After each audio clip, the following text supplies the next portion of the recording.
what's poppin' gamers? This is Good Games Canon, day 3, where we try to determine the most correct top 4 for every year of the 2000s in video games.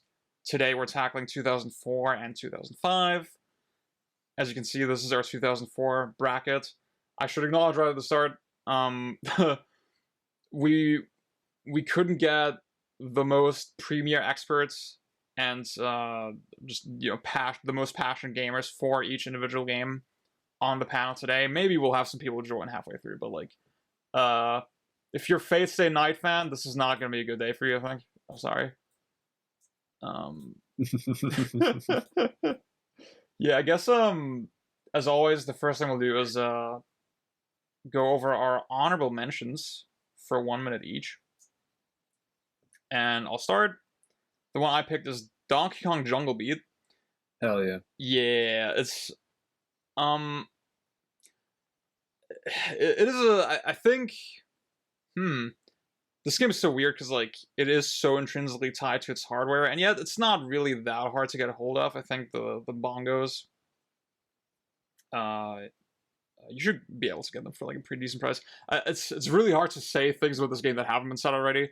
The concept seems so like surface level goofy, but it has way more merit than you'd expect. I think I guess what sort of drew me to it is even the fact that they did a Wii port later that plays much more traditionally like a platformer, and you can still feel the rhythm that every stage kind of has that they clearly designed it with. Like, that viscerality and that very simple fun to me is like really appealing. And this time. Okay, Raph, you have Gran Turismo 4 here. Oh, I do? Jeez, was I high that night? Oh, am I going? Oh God. Why did I put that there? It's like a car PG, right? It's this big open-ended racer where you drop in a world with 10,000 credits, and you have to just stretch those 10,000 credits as far as you can, buying and selling cars, taking on different events, constantly making more money as you tune and upgrade your cars.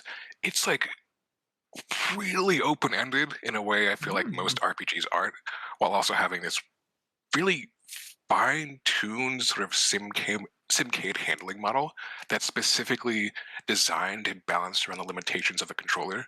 So it's this blend of like, oh, you've got this RPG progression system with controls that are difficult but still manageable. I think it like creates this really compelling experience that's very like pick up and play. I feel like anyone can sort of appreciate it if they put time into it. Oh God, I didn't mean to put that on there. I'm sorry. You're good. That actually sounds really cool. I'm definitely in the market for that kind of experience. I feel like that sounds pretty cozy. Yeah. Yeah, great game. Okay. Basil has Halo 2 written down. That's a based pick. That game. They are like, probably picking it for the multiplayer, would be my guess, which is definitely significant. Yeah. I think the multiplayer is like, I mean, it's goofy, but it's like pretty unobjectionably legendary. Yeah, I don't want to put words in their mouth legendary because the single player definitely has a lot of strengths too, but I think it's a lot more of an acquired taste. That's my thing with it. It's like a 3 out of 10 and a 10 out of 10 at the same time. I shouldn't love it as much as I do, but I kind of do. Evan, you have Mario Party 6 written down here. Oh hell yeah! So I was actually going to get rid of that, but okay, so I'll do it. Mario Party 6. Mario Party games are always a combination of luck, skill, and strategy. Mario Party 6 has the best balance between all three of those. The item system is the most tightly crafted in the whole series. It's just a really fun game to play with friends. I totally recommend it. If you don't like Mario Party games, but you've never played 6, I'd say give that a shot. Yeah, that's basically all I have to say, honestly. Nice. In half the time. Hell yeah. I'll say I played the new one on Switch pretty recently. I was kind of shocked like how much I liked it. I don't like the whole board game aspect of Mario Party, but oh damn. Yeah, I do like the minigames sometimes. Okay, so you didn't like the board game aspect of Superstars. Yeah, like most Mario Parties I've tried, to be honest. Yeah. Yeah. Okay. It's I don't know. It's just you too definitely, slow for me, Yeah, we don't have the time, but yeah, I'll keep it at that. We'll do the Mario Party episode someday. Yes, true. So Pang doesn't have any games written down here. No. I have a very good game written down. Super Mario 64. I don't know what's making me laugh so hard. I do actually sort of like that game. But I don't know why it's making you laugh so hard.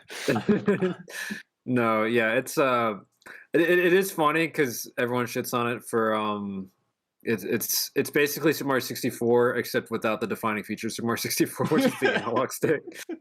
I have some planned thoughts I will be publishing about it soon. So it's a little sneak preview, but I do like the new stuff they added. The multiplayer download play shit is awesome and powered me through a lot of daycare days that were otherwise very boring. And yeah, I didn't actually play the campaign until I was like in my 20s. It's but the new stuff that is pretty good too. I like that it makes twists on the original, even if it's got some weird shit here and there. Cool game. See, I want to really shit on it. I want to say like, yeah, people shit on it for good reason, but then the daycare story softened me up. Yeah, I know just what to say, so people take my bit seriously. So Luna has Sims 2 written down here. That's like the one Sims game that I actually played. Don't have much to say about it. Does anyone want to talk about Sims 2 for a little bit? I don't know. My mom really loved that game. Yeah, that's So like I think classic mom game. It's always funny how like these supposedly girl-coded games are like 1,000 times deeper than anything we play. That just so funny, highlights too. how sexist the industry is. Bro, that game is insanely deep and tactical in a way Yeah. that very few Sims are. Very few It simulation has to games are. be, yeah. It has to be one of the more like, you know, one of the more fleshed out simulator game series of like any of them. Would be my Yeah, that kind guess, of right? surprised me actually, because I never got that deep with it. I'm Yeah. not the person Yeah. to ask about that series. And then finally we got Ryan with Mushihime-sama, another cave banger. Yeah, so last time I sort of mentioned with Espagaluda, Garuda, of course, it's like the really clean sort of gimmick that makes it like a good introductory shmup, and Mushi kind of goes further with that, where sort of like the basic gameplay is around bullet cancels, but it's more like targeting a lot of stage hazards and stuff. In terms of player mechanics, it's pretty much as basic as you can get, which sort of makes it like a good starting point, and has a lot of different difficulty options, even between just the original arcade versions, like original Maniac Ultra, and then all of the console ranges and all that. Very accessible to like Steam, Switch, and it's got purple bullets, and those are really cool. And I love bugs. the aesthetic. If you like bugs, this is your game. Hell yeah. Wait, Uh. Zian, can you close the chat on screen for a little bit so I can post this spider's GIF? I mean, just Just post it in VC spam. Yeah, just do it there. okay. I'll say Just post a beetle. it's almost like you read my mind, because like I wanted to say, yeah, y'all need to keep posting GIFs of the games so that I can treat that as like the insert for like game footage. The right? game. And just And then I just don't have to run. edit anything. Well, it's good if we don't do this for like the honorable mentions, because my next one is fucking Ibarra, and I can't do that. Just This, put Garega footage. Not true. it'll do like Gorega and then like a pap smear, and then some people will get the idea. Do they have pap smear GIFs? I don't think so. So round one, it's Yume Nikki versus Cave Story. I always refer to this as the like Tumblr coded fandom matchup. I don't really have much to say about either game. Has anyone here played Yume Nikki? When I was a little kid, I watched a video and it was very scary. And then I've when I seen was some an of adult, it on YouTube. It's a pretty Yeah. serious game, right? Like there's some. I played Yume Nikki as trans. Is that like a replacement for Yume Nikki? Is that Wait, that's a game. Yume Nikki is trans. Is that the title of the game? Yeah, it was popular on itch.io, which That's yeah. kind of awesome. How was that? I can honestly. Oh, it was great. We should probably vote Yume Nikki so we don't come off as transphobic, especially after Pink's jokes last time. Did I make a bad joke? No. It was just worded weirdly. Oh, no, it was. I felt bad about that. That's not what I meant. Wait, I thought you were just throwing him, like, I thought you were making, like, a false allegation, but, like, I don't remember anything. No, I think it was about Silent Hill 3. I made a joke that it was... Oh, wait, I'm taking away time from this one. I'm talking about No, that's the I don't know if point. we We're have off with anything it, useful to say with this That's, episode. yeah. So it's like- All right, what I meant last time was I was like quoting some thread I read on Twitter like 4 years ago about how like Jackass is homoerotic, right? And I tried to fit that in. Yeah. I said a weird word twist. I was like, ooh, but then luckily we kept rolling on. I felt a little bad, but none of the trans people in chat seemed mad about it. So I'm very sorry if you listen to that episode. And I think it's all good. Yeah. I guess I'll say Cave Story, cool game, nice vibes, some good action, pretty linear for a Metroidvania thing. But that's fine. I do think we talked about it sort of in the pre-show. The same developer would go on to make this other game called Carrot Blaster, and it definitely appeals to my sensibilities way more. It's a lot tighter while using sort of a similar engine. I just see. I'm laughing because like I remember Hot Pocket. You went on record saying, "I can tell from playing Cave Story, I can tell how it was coded." Yeah, it's the way that like gravity is implemented is like I'm a programmer by profession, and I've programmed like game stuff just for fun before, and like the way it's implemented is the exact first solution you would think of before you like try anything else. And it's not necessarily a quality indicator; it's just sort of funny. I don't know. I guess the structure of that game is very weird. I was not it's got like a Metroidvania with like linear design feel to it, but not in like not a cool interconnected way. It's just sort of like technically I'm sort of like exploring around a world. Yeah. It's not even really a world map. I don't know. It's very weird. I think it's okay. It's an okay game. Yeah. I was never super thrilled on it. I guess with so who made Yume Nikki? I'm assuming also was a solo dev, right? Is it like was it a Western game or a Japanese game or a solo Japanese lady? I think. Ah, okay. Yeah, so that's two reasons to vote for Yume Nikki. All right, it's trans and it has a lady behind it. It's funny because these are both super influential games. Yes. In their own way. That's the angle I was like kind of going because like Yeah. they both have a pretty massive place in history for indie games, solo devs, like proving the viability of solo development. Yeah. I sort of like the Yume Nikki angle on that a little more, only because so many people try to copy it. Like it's that like the style itself is influential. I feel like Cave Story is sort of just it's like influential as like an institutional concept. Yeah, yes, indie games are a thing. But I wouldn't say. I mean, I'd say a lot of the Metroidvanias or whatever that come out after, or like in this style. Like, actually, no, I can't even think I've played all that many of those. I played like Hollow Knight, and that's about it. I don't know. Actually, don't think any of that is. I'm struggling to think of things to talk about with this game. I didn't play it that long ago. Like it was probably like 5 or 6 years ago, but it's still it was a little bit of a sort of whatever game. I don't know. I think I'm gonna vote Yume Nikki on this one. Yeah, I'm leaning towards Yume Nikki. I appreciate how like well-rounded and polished Cave Story is. Yeah. Like, the implementation of its story is interesting. Like, the implementation of like slightly branching story decisions that open up unique upgrades is kind of interesting. Where like you get this upgrade but lose that upgrade permanently, and those lead to different endings and stuff. I don't know. It's a cute game. I don't mean that in like a dismissive way. It really is like a very charming, beautiful game.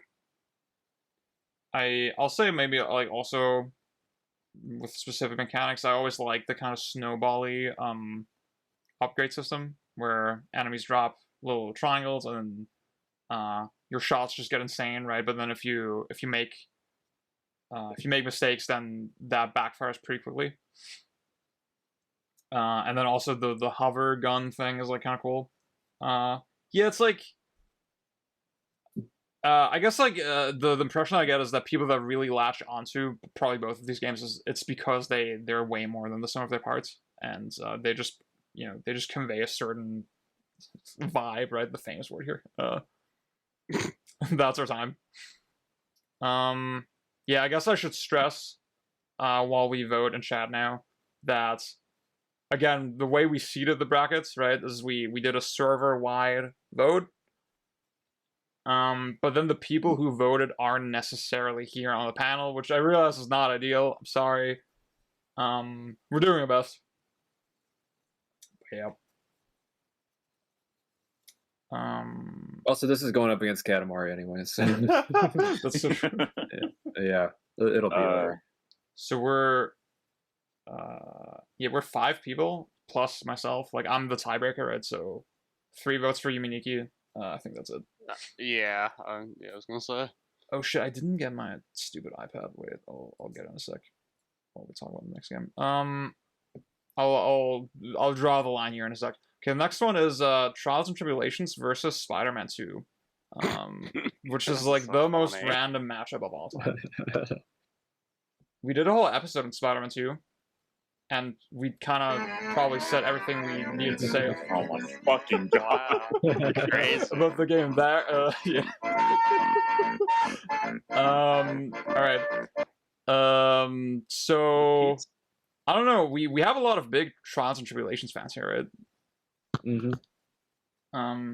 Maybe Pang, like I don't clock you as the biggest VN gamer usually, but like this is one you're kind of latch onto, right? Yeah, this is like if you play like one ADV, I think this is like the most well balanced one, right? I mean, I haven't played many of the new ones. I haven't played AS Omni Files or anything, but yeah, it's just really it basically tightens up a lot of the pacing from the first 2 Ace Attorney games, and it's got this sort of it does a good job of having sort of an interconnected story that goes across them related to your lead antagonist. Is it Godot? I don't know. Yeah. But yeah, he's a really engaging villain. He's probably the best depth out of the first 3. I mean, I like Edgeworth, but out of the first 3 prosecutors, he's probably the best.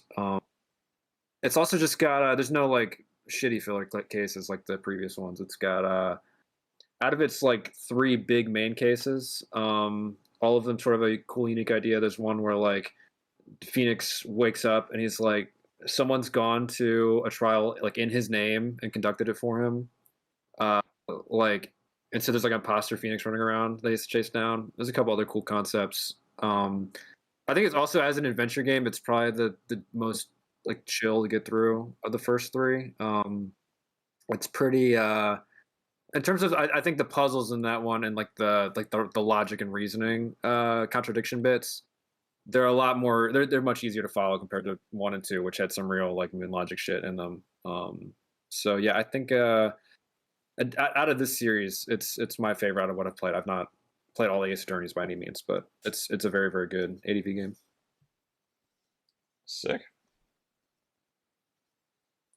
I guess so I'm pretty passionate about Spider-Man 2. I wouldn't it's not one that I voted for. I wouldn't say it necessarily belongs in the canon of fucking amazing games. But I do think it's interesting and it's standout and it has its own unique kind of X factor with its movement system. Evan, I know you're a big fan of it, right? Yeah, big fan. Yeah, I mean, this is out of all the open world games out there, so many. This is probably still the most fun to just move around in. I feel there is basically an endless skill ceiling for this game. I mean, if you see speedruns for this game, Yep. It's crazy some of the stuff they do. And what's most important is that it's a really ambitious, very influential superhero open world game. Came out all the way back in 2004. Lots of games are still riffing on it. But what's most important is that, it's still a fun game. Ambition doesn't mean anything if it's not fun, but this is still like a nice, cozy game to play. And I'd still say it's the best Spider-Man game purely from like a gameplay standpoint, for sure. The combat may not be as good as the web swinging, but it's very freeform. You aren't locked into a ton of like cinematic animations or anything like the modern games. And a lot of moves do flow pretty well between each other. It's just that it's such a trivially easy game that like you don't really need to learn anything about the combat. You don't have to go out of your way to do anything fancy. But it's a fun, it's a fun game to waste time in. I mean, I sure know I spent probably 100+ hours in the summer of 2004 playing it. So yeah, it's a really fun game. But yeah, probably doesn't deserve to be on this list. Yeah, I guess what I commented about it in the podcast as well is that it does feel like a very earnest attempt to actually, quote unquote, simulate what it would feel like to have these powers, right? Which is not something I get from the newer Spider-Man games. And no, well, the new ones are trying to, make you feel like you're, doing all the cool stuff you see Spider-Man do in like the movies and stuff. Like, you're trying to replicate the cinematic experience. Whereas, Spider-Man 2, the game, is trying to make you, is trying to immerse yourself into the role of somebody who needs to actually still learn how to use these abilities and how to juggle them in, supposedly tight situations. Doesn't really happen because the game is easy, but, it's like it's supposed to be a little bit of a struggle, and you're supposed to have to work hard to get used to these controls, but they are very rewarding once you learn how. So yeah, I think it is like even though as like a holistic game, I was not a big fan of it. But the system itself being that strong, and to the point where actually it makes it worth sitting through the shitty campaign just to get like the side missions and shit. I think that it's very rare that a game like actually pulls it off in a real way. Yeah, I think it has a surprising amount of merit, I'd say. Okay, cool. It's time to vote. But like, I think we all know how this is gonna go. I think as someone who hasn't played Ace 33, I don't think I would want it to go for Spider-Man 2. Yeah. So Trials and Tribulations is the best prize. Look. Go to the cover. On the cover. Yeah. See? That is a great cover. It is so funny that you use the Japanese one when it's like identical to the American. Well, that's dedicated. I think the reason was that, see, this is the DS version, so that doesn't make sense, right? Like, it probably came out in Japan. Oh, yeah. 2004 for the GBA, right? But I still picked the DS version, so it doesn't make sense. I don't fucking know what I was thinking. I need to replay that game so bad. Next it's Fate Stay Night versus Vampire the Masquerade Bloodlines. I'm not sure if this is a logical matchup whatsoever.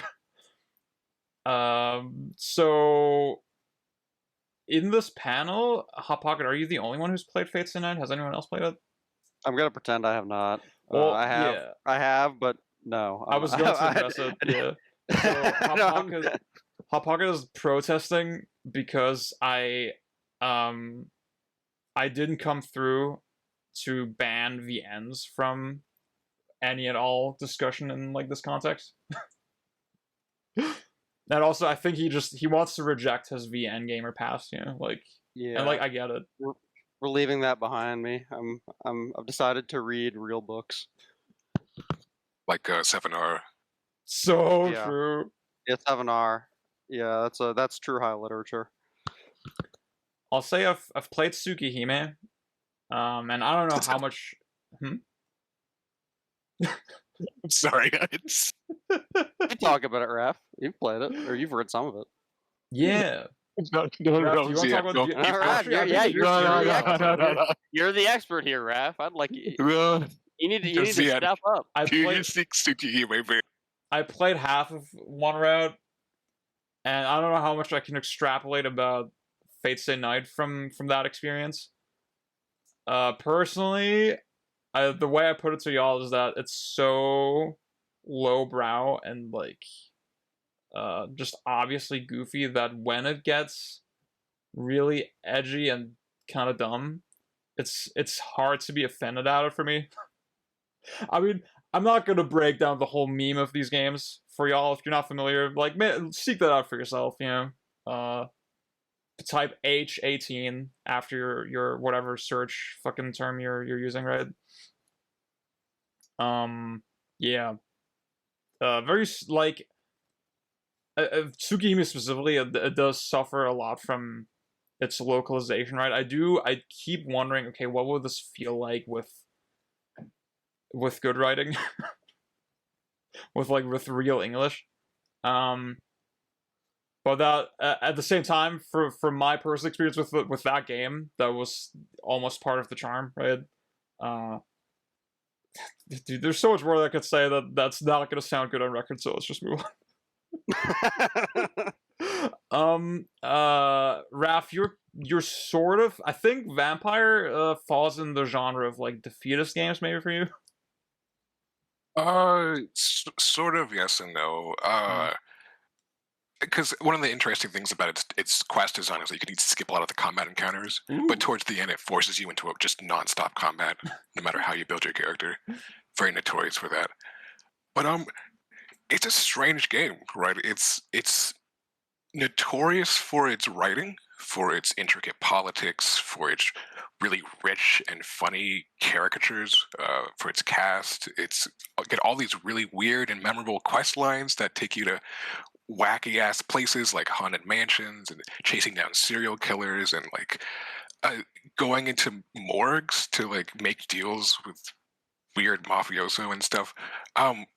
But a lot of the appeal of it is in its atmosphere, its vibes, its tone, right? It's this blend of like postmodern vampire film with like early 2000s mall goth, right? It's this super self-aware campiness with super self-indulgent edge where it is just nonstop sex and drugs and violence, right? Like the game opens up with you getting dicked down, right? Like it sets the tone perfectly. It is super goofy, nonstop campiness that I really adore.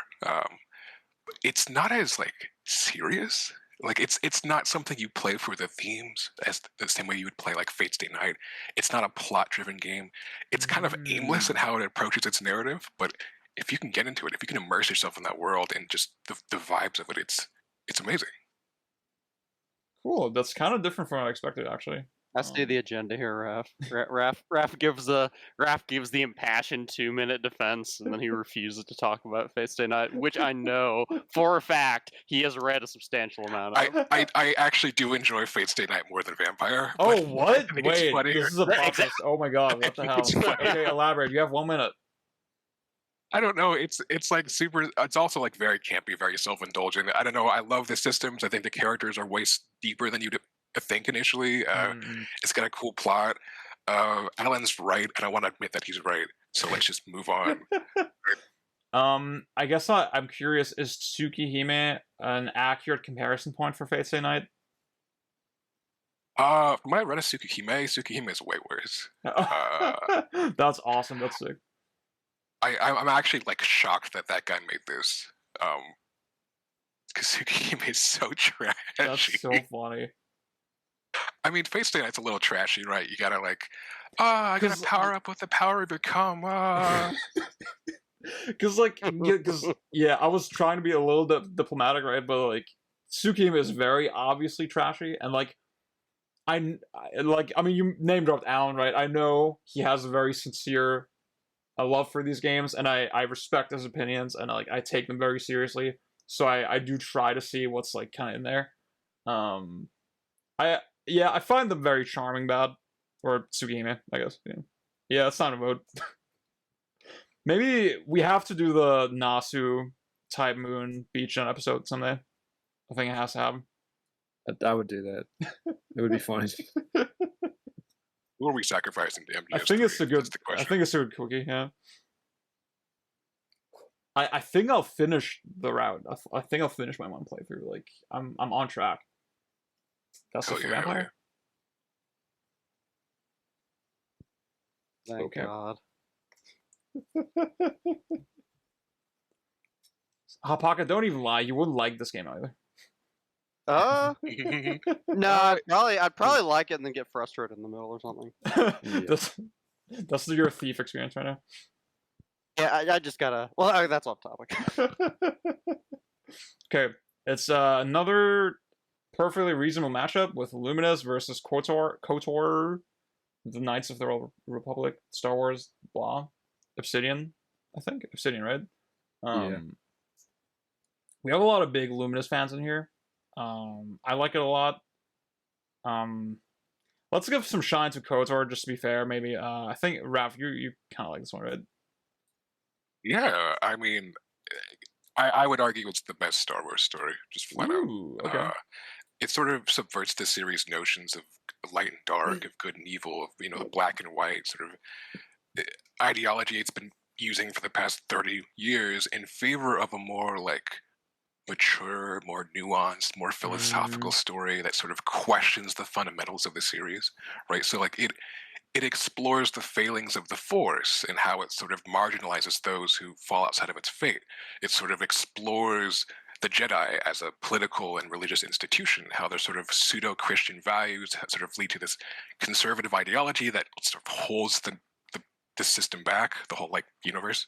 And it does it all with this really deep and intricate casts that are like way more nuanced, way more thoughtfully written than you'd expect in a video game. It's like it's when The Last Jedi came out, people were like, "Oh, this is really thematic and really like interesting and unique for Star Wars." But almost all of its ideas were pulled from KOTOR 2. Like everything about Luke Skywalker and his arc is like identical to this game, and it's like it's such an amazing story trapped in a terrible dungeon crawler. Oh my god! Don't play this game. If you're gonna play it on the Xbox. I think. Yeah, play it on the Xbox. You don't need the ending. All right, you don't need the ending.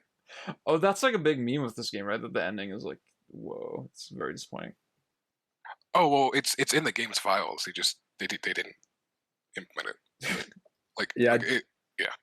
like I've mentioned a bunch of times before. My dad loves this game, and I would just constantly hear growing up is like, it's crazy. There's mods now that actually add the ending to the game. They finished it. I was like, oh, you just constantly talk about that. Okay, do we want to talk about Luminous for a bit? I know this matchup makes absolutely no sense, right? But like, I guess we have to. It's probably, I think, like Tetris is like a very purely good arcade puzzle game. I think Luminous is probably the second best one. It's like really weird by comparison. It's got a lot of really against genre ideas. The way this is probably the best example of a game that incorporates rhythm without explicitly being like a hit the note of this time kind of game. Yeah. The way that you have these blocks that come down, you want to form them into sets of 4 in a square in any configuration that you want.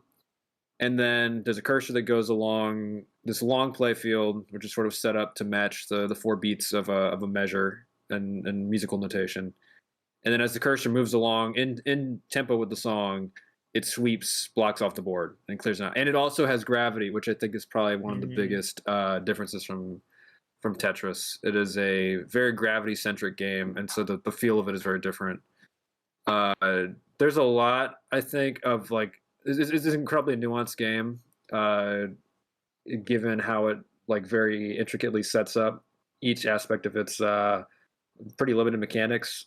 I think really the only issue that most of us have agreed on here is that once you get good at this game, a run is fucking so long. It's I think Ron and I have both 2-looped this version. I've gone to the 3rd loop on remastered a couple times, and it is like I have to play this shit in multiple sessions. Like it takes so fucking long. But there's a bunch of other stuff that comes with. There's like a puzzle mode and versus mode, and it's these are pretty complete package games, and the soundtracks are great too. Yeah, so it's all around really great. If you're into this kind of like, I guess like weirdo arcade style game, this is a great one in my opinion. Yeah, where I kind of land on it is that I think the survival focus or emphasis of the original PSP version is kind of strange because once you get a little better at it, you realize, okay, there's a lot of exploitable strategies to let you survive basically forever, right? Where Yes. that becomes very trivial. And you realize that I think the Tetris comparison is interesting because I feel like in Tetris, the strategy to survive usually is also good for scoring, right? Like you just want to build very clean lines, very clean stacks. Whereas in Lumines, there's a tension and a risk reward in just comboing and chunking blocks as quickly as possible. And that's when you realize just how high the skill ceiling is from a scoring perspective. And then, obviously, naturally, as part of that process, there's a higher and higher risk of leaving an insane mess, right? So clearly, that aspect of the game pushes you away from the safe, lame survival strategies. And that's why one of the most important changes in Remastered is that the regular game mode actually implements a hard ceiling, right? Where the game just ends. And you can reach that in 30 minutes if you're really good. And that seems like the best way to play it. And yeah, it definitely emphasizes the game's strengths way more. I think, yeah, like I said, overall, survival, not that interesting, but scoring insanely deep. Okay. I need one last addendum. There are mods in KOTOR 2 that skip all the gameplay. So technically, you can't get more defeatist RPG than that. You cannot get any more defeated. So you're saying I could just watch it on YouTube then? There's actually no YouTube that has a compilation of the story. So like you have to play the game. I'm sorry. Rough. You gotta make the choices. You gotta role play and stuff. You know. Remember, Hot Pocket, I could still bribe you, so just name your price. Bro, that way you just described sounds a little like a VN to me. Well, no, because it has like it's very heavy on the choices, right? It actually has like a lot of role playing elements, a lot of. I didn't mention any of that. It doesn't matter. It's too late. It's too late. It's not. The timer's already up, so it's not. Yeah, timer's up. It's got a lot of. The way it plays out as according to your choices is really, really interesting. We need one more vote. Hey Ryan, what's your Steam account, Ryan? Ryan, hey, what's your Steam account? Well, don't do it, Ryan. Ryan, I'm staring at you right now, virtually. I'm staring at you, bro. All you have to do is type in Lumines, and it's over. We're gonna have fun. Just one of y'all. Okay, that's pretty fun. That's pretty fun. Oh, he did it. Oh, he did it. Thank God. Damn. I was kind of hoping for the bit that you would do KOTOR. No, I've learned my lesson. I learned my lesson after last time from that. Yeah. Okay. I've already fallen for enough bits this year. They weren't bits. They're genuine. They are genuine bits. So I'm gonna go start calling them. It's dialectical. There, Raph, I voted. Thank you, Ryan. Thank you. You held up our deal. So now it's Yumi Nikki versus Katamari Damacy. I think in this configuration, this is the freest matchup of all time. Where is it? I think Katamari was like, this is our most voted game for the year. I mean, we all love this game. Right? Like, it's so easy, so good. A classic. Yeah, and again, it's like it's not a logic. I mean, Katamari obviously a very goofy game, but like still not a very fair or logical comparison. I don't know what to say about that.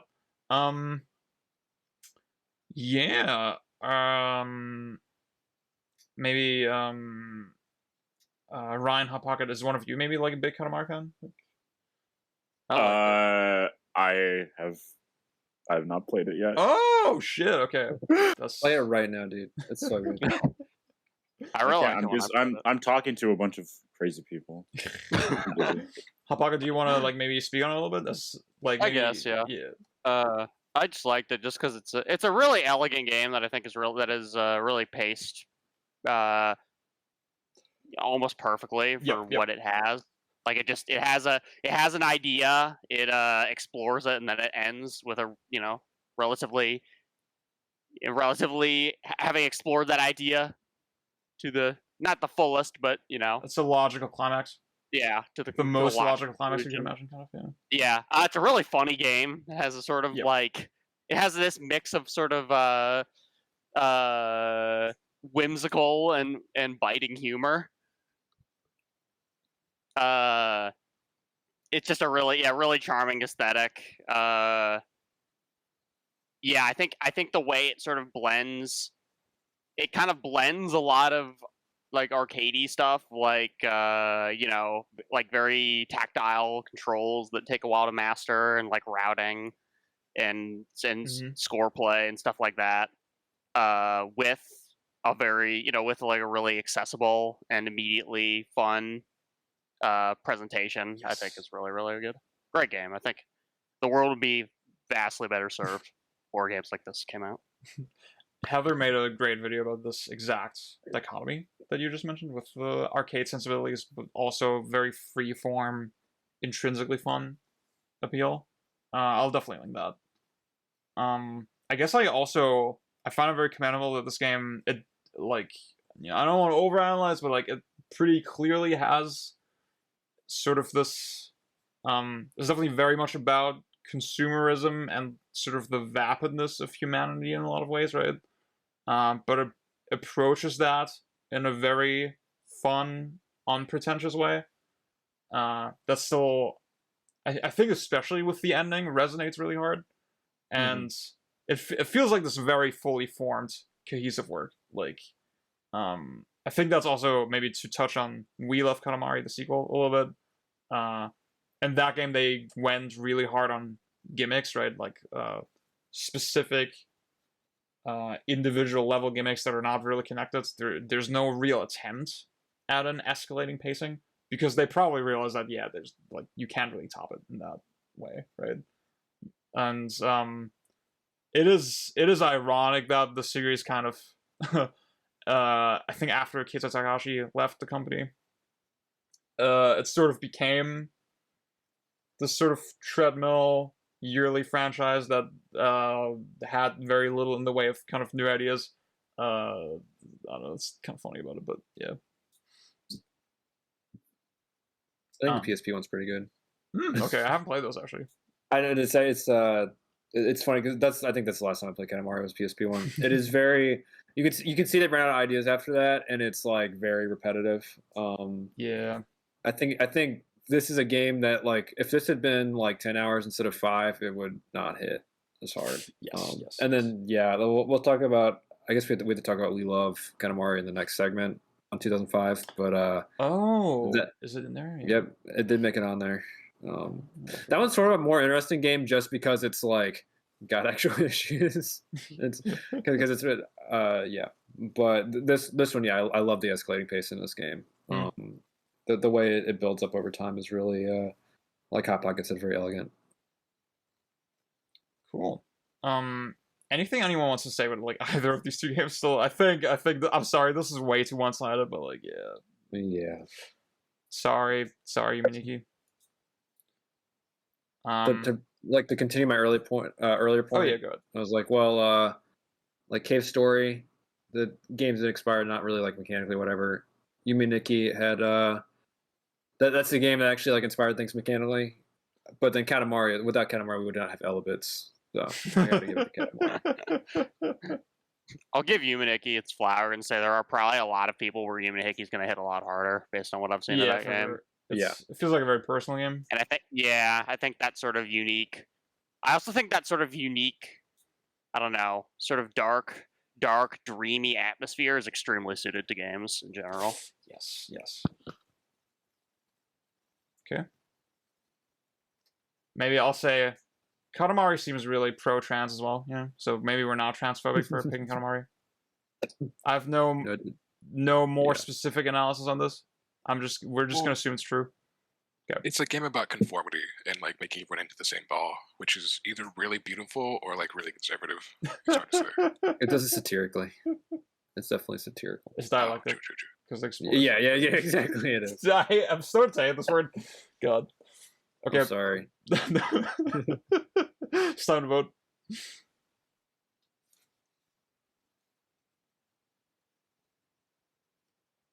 It's just a different way to say reactionary now.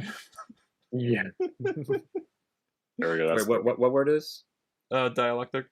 Oh no, it's just it's the inner contradiction. Two things that coexist in contradiction. Yes. Okay, Sly 2 Band of Thieves versus Trials and Tribulations. Do we have like big Sly hats, Sly 2 hats specifically in here? Orda. I mean, I've played it a few times. Do you have like thoughts on it? I mean, I don't think I have like, I don't know. It's just because I know there's some like fucking scary hardcore Sly fans who know everything about the series. I think we even have some in the server, but Yeah. got voted. I don't know. I mean, personally, I'm one of those people that just didn't really care for the transition from the linear Crash Bandicoot-esque levels to the more mission-based structure. To me, whenever I wasn't playing as Sly, I was just wondering, where's Sly? I always wanted to play as him. I didn't want to play as any of the other characters. It's kind of got that Sonic Adventure problem, and I mean, it's not that like Murray or Bentley aren't, fun to play as. It's just, I would definitely prefer to play as the more nimble platforming character in a platforming game. But I do like all of the contextualization they use for like all of the different mission types you do. Like you do a ton of really stupid tasks, but they always try to make them like make sense for like for a given heist, and I think that's pretty charming. The characters are, they're likable. The art style is nice. Like I think it's more of a vibes game than anything, but it's still a fun game. I would just say the first game I found, a lot more consistently entertaining to actually play. Because I know a lot of people complain about the mini games in Sly 1, and I mean, rightfully so, most of them aren't good. But then I have to question, like, okay, what's so different about Sly 2? Because there's a lot of mini games in Sly 2. And yet there's even there's even less of like a nice ratio between the Sly gameplay and everything else. So yeah, I guess I didn't really make a case for the game. I think the contextualization there that is the strongest unique aspect of the game. It's genuinely funny, like how the fucking leaps in logic they make, but yet you still kind of nod along with it. You're like, oh yeah, of course, yeah, it makes total sense. I think because I'm not a big fan of the original one. I think every 3D platformer has pretty there's very few that don't sort of have like specialist gameplay, right? I think they went in the right direction, leaning on like, well, we're not going to make the game any more interesting, so let's basically just make it so that the justification for all the missions and like the fact that every like platforming world is I think another big thing that I do like about this game is that each area is sort of open, but it's in sort of like it's almost like mini open world, right? Because you're still doing missions in the world, and those missions tend to have a lot of unique spots. It's sort of got like, I don't want to say a GTA vibe. It's got like later GTA vibe to it, where it's like very on rails missions, but there's still like good platforming levels, and then the actual like areas themselves are like more or less open, like city areas, and you can explore them and find stuff. And I do like that. I think a little better than just the straight linear. I mean, there's hubs in the first game, but it's really focused on the levels a lot more. Yeah.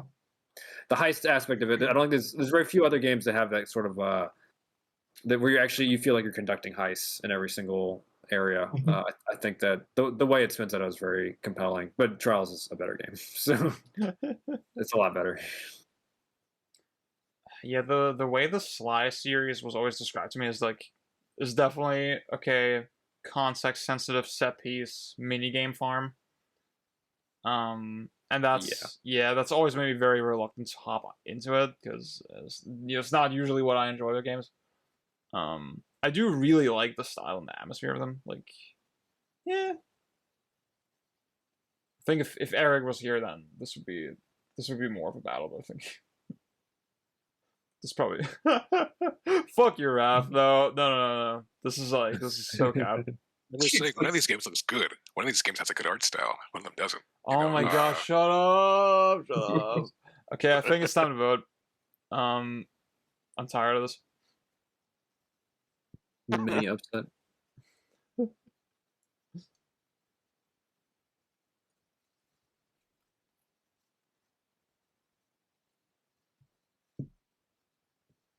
I also think a lot of the reason Sly 2 got as high as it is the furry appeal. I think out of the, as far as I can tell, out of the PS2 mascot platformers, that one has like the most, like they nailed it on that one, that aspect. I mean, I was gonna say like, what about Ratchet? But then I think He's about ugly, it, like, dude. damn, not even furries are gonna like Ratchet. No, That's so he true. looks fucking ugly. Yeah. He's And don't even start guarding Ratchet. with Jack. Like Jack's fucking. Yeah, I think they all look pretty ugly. Like the style of the Sly games is cool, but Sly himself, I don't. It's a weird design. Inside the games, he looks shitty. Yeah, in the game, like especially like in game, it's like what the fuck happened? His hat's sort of goofy. It's corny. I like the rest of them. I think Okay, Bentley okay, is still calm my down, Ralph. PSN We see you in the chat. avatar. Oh my god. Yeah, this was bait. The yassified Ratchet. All right, MGS3. That's a big one. That's a big boy. But I think I don't know. The vibe in the server is like sort of controversial on it. I feel like. Pang, I think over the years you kind of cooled on it, and you're kind of a big Kojima head in general, right? Yeah, but I don't want to. I'm far enough away from like there was a big review that a lot of people liked where I basically was like, I actually think this game is sort of meh. But the concept in my head is so amazing. But it's just like symbolic thing where I left the HD version, which I played originally as a 9 out of 10, and then I played OG Snake Eater for a thing a couple years ago, and it's actually as a low frame rate enjoyer, it's got some good one. Oh my god, when the flowers turn red at the very end, it takes the frame rate. I was like, this is like if Treasure made a Vibes game. they had a meaningful slowdown in a cutscene. I don't know. It really let the emotion of that moment sink in. It gave extra time. It did. Unironically, it's I don't know. I don't want to go too hard on it because I know someone will own me. Like if Luke was in here right now, he would own me on so many. That's the thing. Like, I'm no expert of it. Yeah, if you're insanely knowledgeable about it, then it's very hard to speak on if you're not that. I guess Raph, do you have like takes on that? Maybe? Oh, I mean, MGS3, it's like Hotback had said, it's very bespoke, right? It's like 1,000 random ass mechanics that all sort of combine to this. Rather than being systemic, yeah. Yeah, it's in this weird space of like, I think the actual stealth bits are a lot better in MGS5, but and the narrative isn't as good as like Vampire the Masquerade. So it's in this weird spot of like, do you like this sort of holistic experience, or do you want a game that just does one thing really well? Yeah, I did always like this game's sense of progression and escalation. I think, this was like the first MGS where it wasn't one relatively, I'm gonna say in big air quotes, samey environment. That's not to diss on the Big Shell or Shadow Moses, but like, you're in one location and it's very interconnected, blah blah. This is one where it actually feels more like a journey through a continuous environment. And I mean all the MGS games sort of take place in real time, but I feel like in this game you feel it way more because it's longer and because the environments progress more in general. I always like that about it a lot. I guess, Pang, I'm curious, like, do you feel like if you went back to the subsistence version, so like, or the HD version, right, with the free camera, do you think that would change your mind on it, or is it not just the extra Snake Eater thing? No, yeah, it's definitely. I think the overhead camera's fine. It actually, when I first played this game, I found it more disorienting because there's like a sort of subtle thing that I'd never thought of. But the whole game you're moving north. That's sort of the same as MGS1, but it's like more pronounced here. Yeah. But the overhead camera is always it's on a compass, right? And so you're always sort of looking north, and it actually makes getting around a little easier. Which, I mean, you can access the overhead and subsistence if you get lost. So it's I think this is the big thing it has over the first two Metal Gear Solids is really strong level design, really strong environment design, less focus on set pieces, which both the first two Solids are pretty bad about. As much as like the stealth mechanics in 2, it's like you get to enjoy it like during the middle third of that game and maybe some of the tanker. And then MGS3 is like an actual like, okay, you're actually doing mostly stealth from front to back. I do respect it a lot. There's mechanical things I don't like as much, and then I've in a theoretical sense very much cooled on the whole like Hot Pockets in a chat, the shitty bespoke gimmick quote unquote imsum aspect of it. It's very yeah, but I mean I think this game is still cool. I probably still would if I went back to this game and just read all the guides and like got good at it, I would probably be like, oh yeah, 9 out of 10. I think that's where I'm at with this game. So, That but stuff at the feels moment, very accurate, yeah. yeah. But I'd also rather get more into 5. I feel like 5 is 5 eats its lunch a lot. Probably some other game that's better than 5 that's just not made by Kojima. Oh, true. I'm gonna go play Thief right now. Yeah. Yeah. Go for it. I'll say, I mean, the game also has all the very obvious baggage that makes you really wonder why they designed it that way, with the camo system and with the like the healing and the food. Like, come on, that's the healing one is funny because it's like the smart way to do it is just not engage with it, so you can level up your health bar. That's such that is the Kojima style defeatist mechanic. It's so he twisted. I think the biggest problem with 3 is that it tries to deliver such a completely different kind of stealth experience from the first 2 games, but they didn't rework the controls or the core mechanics or anything. So there's a lot of clunkiness to it. And it makes it kind of difficult to want to experiment a lot of the time, because it's like, oh, you got to keep going in the menu because your inventory is so limited, and switching stuff in and out is just fucking cumbersome. If you take damage, then you have to deal with the healing system. It's just there's a lot of annoying stuff that just discourages messing around with all your cool tools, which is a real shame. Yeah, it's ridiculous that MGS3 has more menuing than the CRPG it's up against. Like, what is that? I feel like Raph is subtly trying to get us to vote for Vampire Masquerade. I could see myself voting for it if I had played it. Well, you gotta understand, it's the precursor. It's very unfair, precursor to Cyberpunk. If you've played Cyberpunk, you've played VTO. So, oh, that's true. I'll vote for Cyberpunk then. I'll be a while before the 2020s bracket. Yeah. God damn it. Dude, I need a chance to gas Sifu. Like, true. Goddamn. True. We should do a 2020 through 2025 one, because it won't be as fucking long. I feel like that for that one we can do a shitposty low effort one. Yeah. There'd be like one conversation. Hot Pocket suggested this in the pre-show. I think for that we could just do a tier list. I think that would be funny. You said you can vote. You can vote if you want.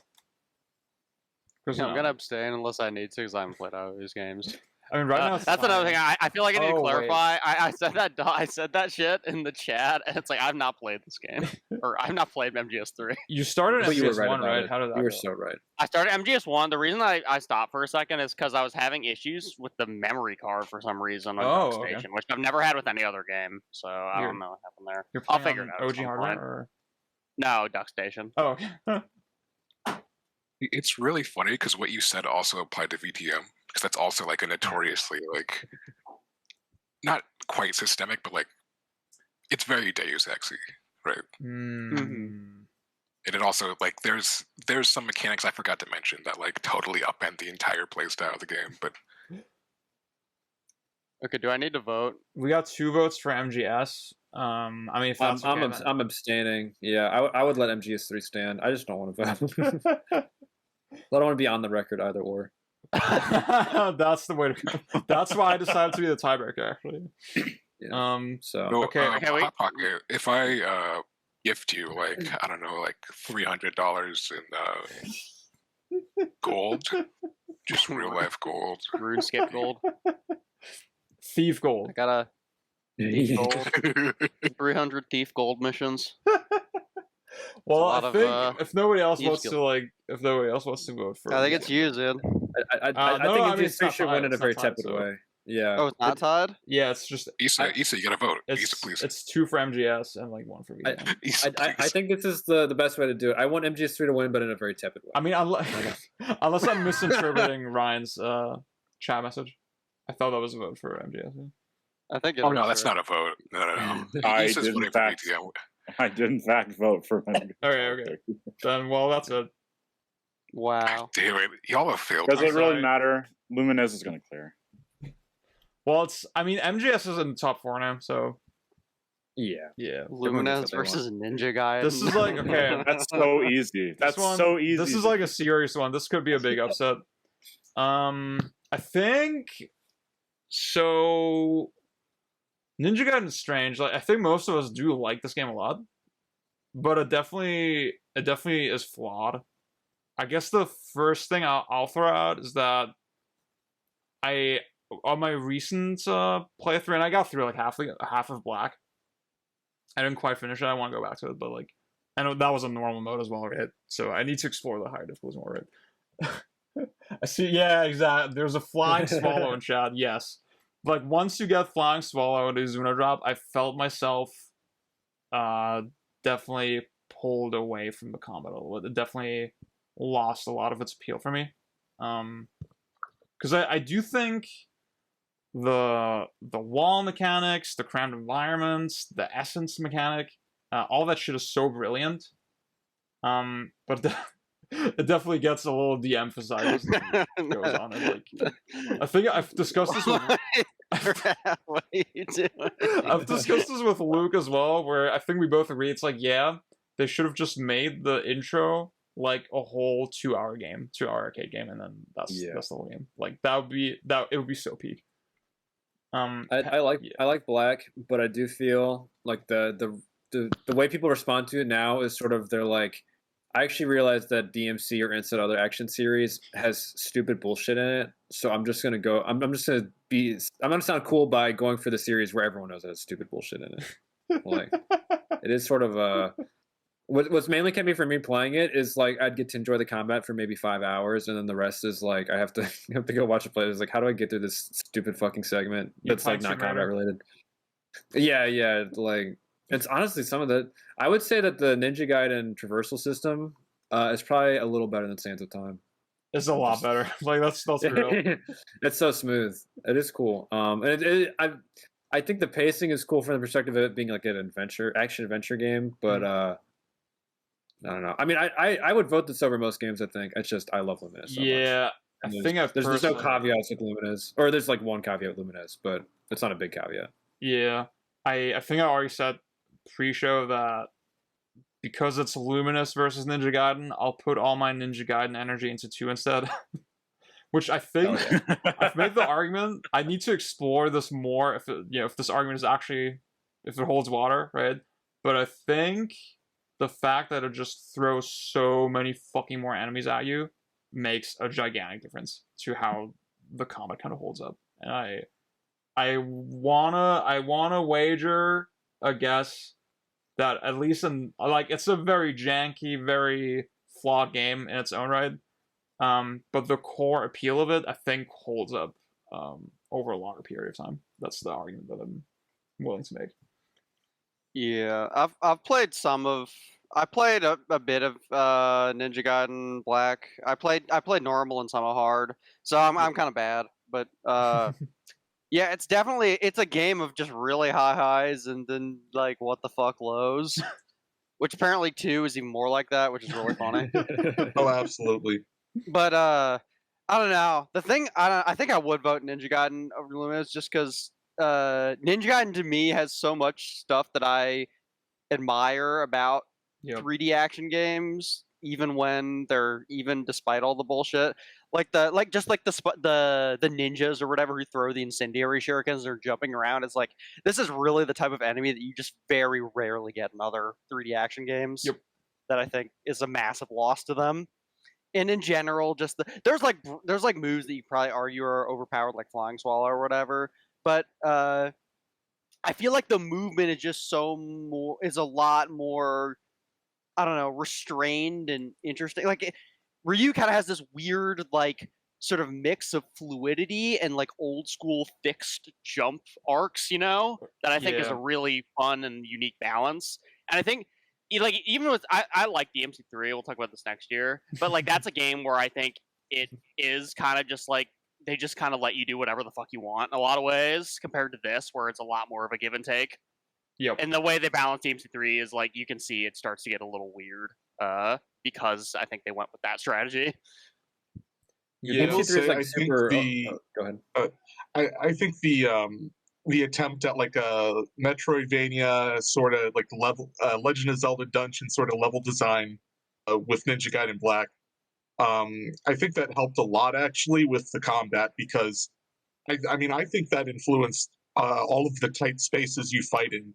I mean you play Ninja Gaiden 2 and most arenas are wide open. You have tons of space and you're not as encouraged to like use the environment to your advantage, I feel. I don't know if So I it's think most that's one arenas, place where yeah. Ninja Gaiden Black really holds up over 2.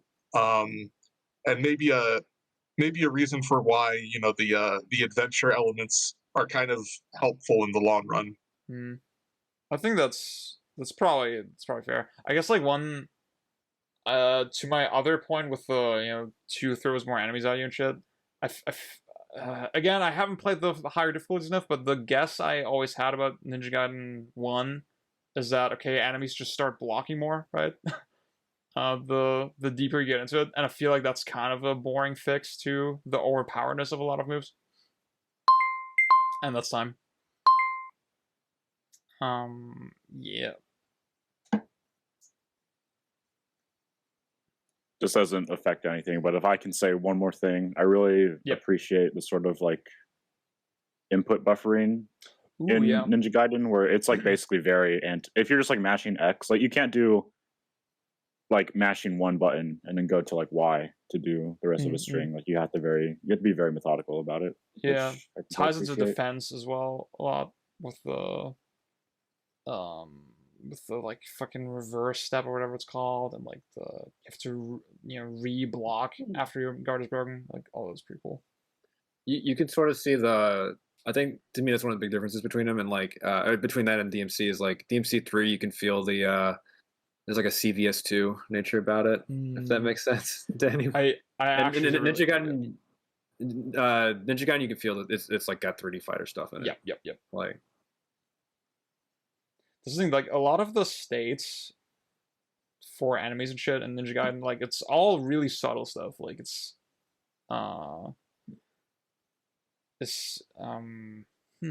yeah, I've always having a hard time putting my finger on it exactly like compared to something in DMC where everything feels a lot more discreet.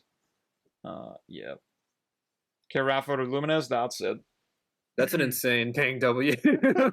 Yes, let's You know what? go. Yeah, I mean that's what I would have done. But like Ninja Gaiden 2 needs to win in 2008. It needs to get into the top 4. Yeah, I'll install it in Over Bond.io. in honor. Wait, what's it up against? Well, in 2008, there's Oh, Banga. it just needs. Oh, I mean, it just needs to get top 4, right? I think that's possible, right? That can probably happen. I don't know. I need to Okay, check the record. that's easy. That's easy. Yeah. It's against Alright. MGS4 and Melty Blood. Oh my god, that's so free. Okay. Nothing. I got nothing to worry about. All right. This one will probably be short, right? I guess like we don't even have to discuss, right? Like Katamari versus Trials and Tribulations. Maybe I'll just let the time run anyway.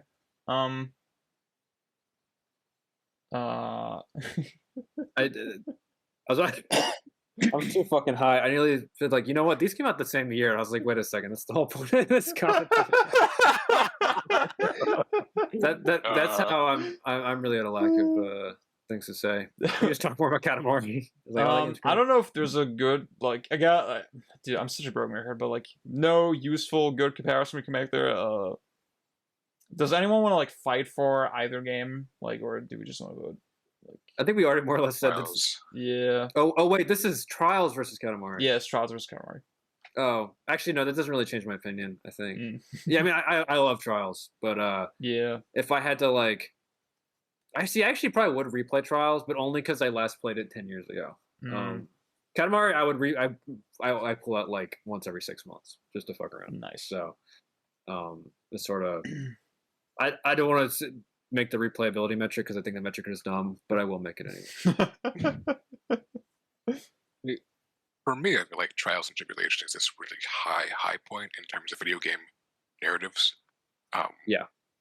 Which, but at the same time, Katamari is also this really high point of just like creative arcade games that are expressive thematically, but also just super fun to play. Yeah. Normally, it's a tough choice. I think I personally lean more towards Trials, but Katamari is it's Katamari, man. Yeah, I do really applaud, like, as someone who I've only played the first Ace Attorney, right? And I thought it was cool, right? But like I didn't connect with it that hard.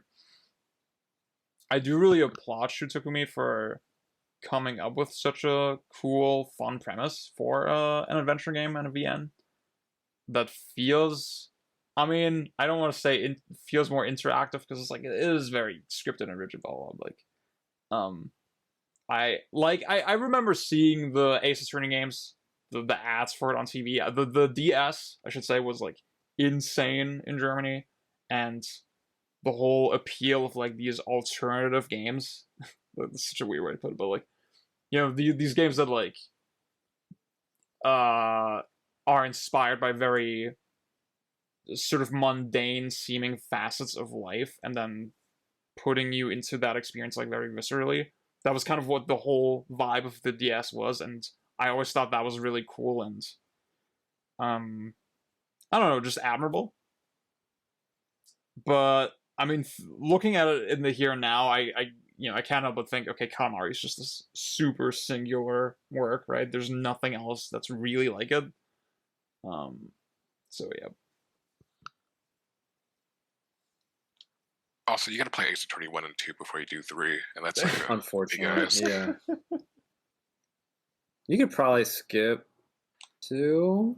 No, 2 introduces a lot of characters. Oh, it introduces Pearl and I'll say Cyclock. Yeah, oh fuck. I'll say this whole thing. I'll force myself through 2. Like, I'll do it for y'all. It's not really. It's really one bad case, and that the big nice thing about that game is that it ends on a really high note. Okay. Yeah, one of the best cases in the trilogy. Is at the very easily. end. Nice. But the fucking circus case is so bad. Oh my god! And it's like it's thematically relevant, but like who cares? I'll use It's a guy just for a that. bad case. Well, And it's so also you just not probably entertaining. You probably will have to. That is some insane fucking logic. Garbage logic. It is. Like, so I fun. won't even try. I'll be like, yep, okay, guide. Like, yep, game flex. Okay. Yep. Just skip through it. Okay, we got 2 votes for Katamari. So what do y'all want to do? Does anyone else want to vote? Oh, oops, my Free bad. for Oh, Katamari. thanks for Yep, it's over. betraying my hot pocket. Yep, that's it. One of many. Someone's not getting microwaved today. God damn. All right. Cool. Now it's MGS3 versus Luminous. I think most of us are probably Team Luminous, right? Yeah. Man, these are some controversial picks. I always feel bad. I mean, I'm obviously Team Luminous, but yeah, MGS3s are like they're both already in the top 4, right? So, it's not too high stakes. But I think Kang, I go with what you said, that like I think Luminous's flaws are relatively minor, right? And I mean, especially when you think about remastered, it's like, okay, that feels like the fully realized, like solidified version of this game, right? But yeah. Whereas with MGS3, it's like there's not a lot of the stuff that's kind of wrong with this is much more foundational. Yeah. Oh, we'll see. Okay, actually, I do have an angle in favor of MGS3 because we're talking about how like the remaster improved on Luminous, right? So we have to admit that MGS 3D did improve Snake Eater by just have. I've never actually played that game. I really want to. One of my friends is a 3D over 3 like Die Hard. Like he's done like Tuxedo European Extreme runs on the 3D version. Yeah, he used to play it once a month when we were in high school. Like that in Wind Waker, which is sort of a real eyebrow raiser for how he was spending his time. But I mean, I could see myself liking that one better, which would be really funny.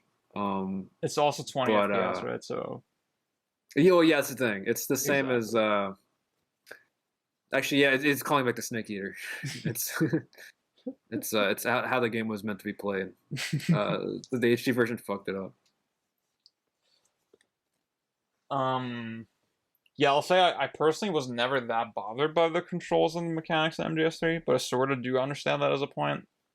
Also, I'll take this opportunity to say the spoiler when Snake loses his eye. I mean, it's on the fucking cover, right? So when Snake loses his eye, Yes. that shit This is not sucks. real, right? The thing about the 3D no longer working, that's not real. Wait, That's not a what? thing. That's not real? It's not real, no. No way. It's What not. the fuck? See, I'm so glad that Oh, we had at totally. least one person who like didn't know it was real. Yeah, it's an No. old I fucking think- Twitter meme.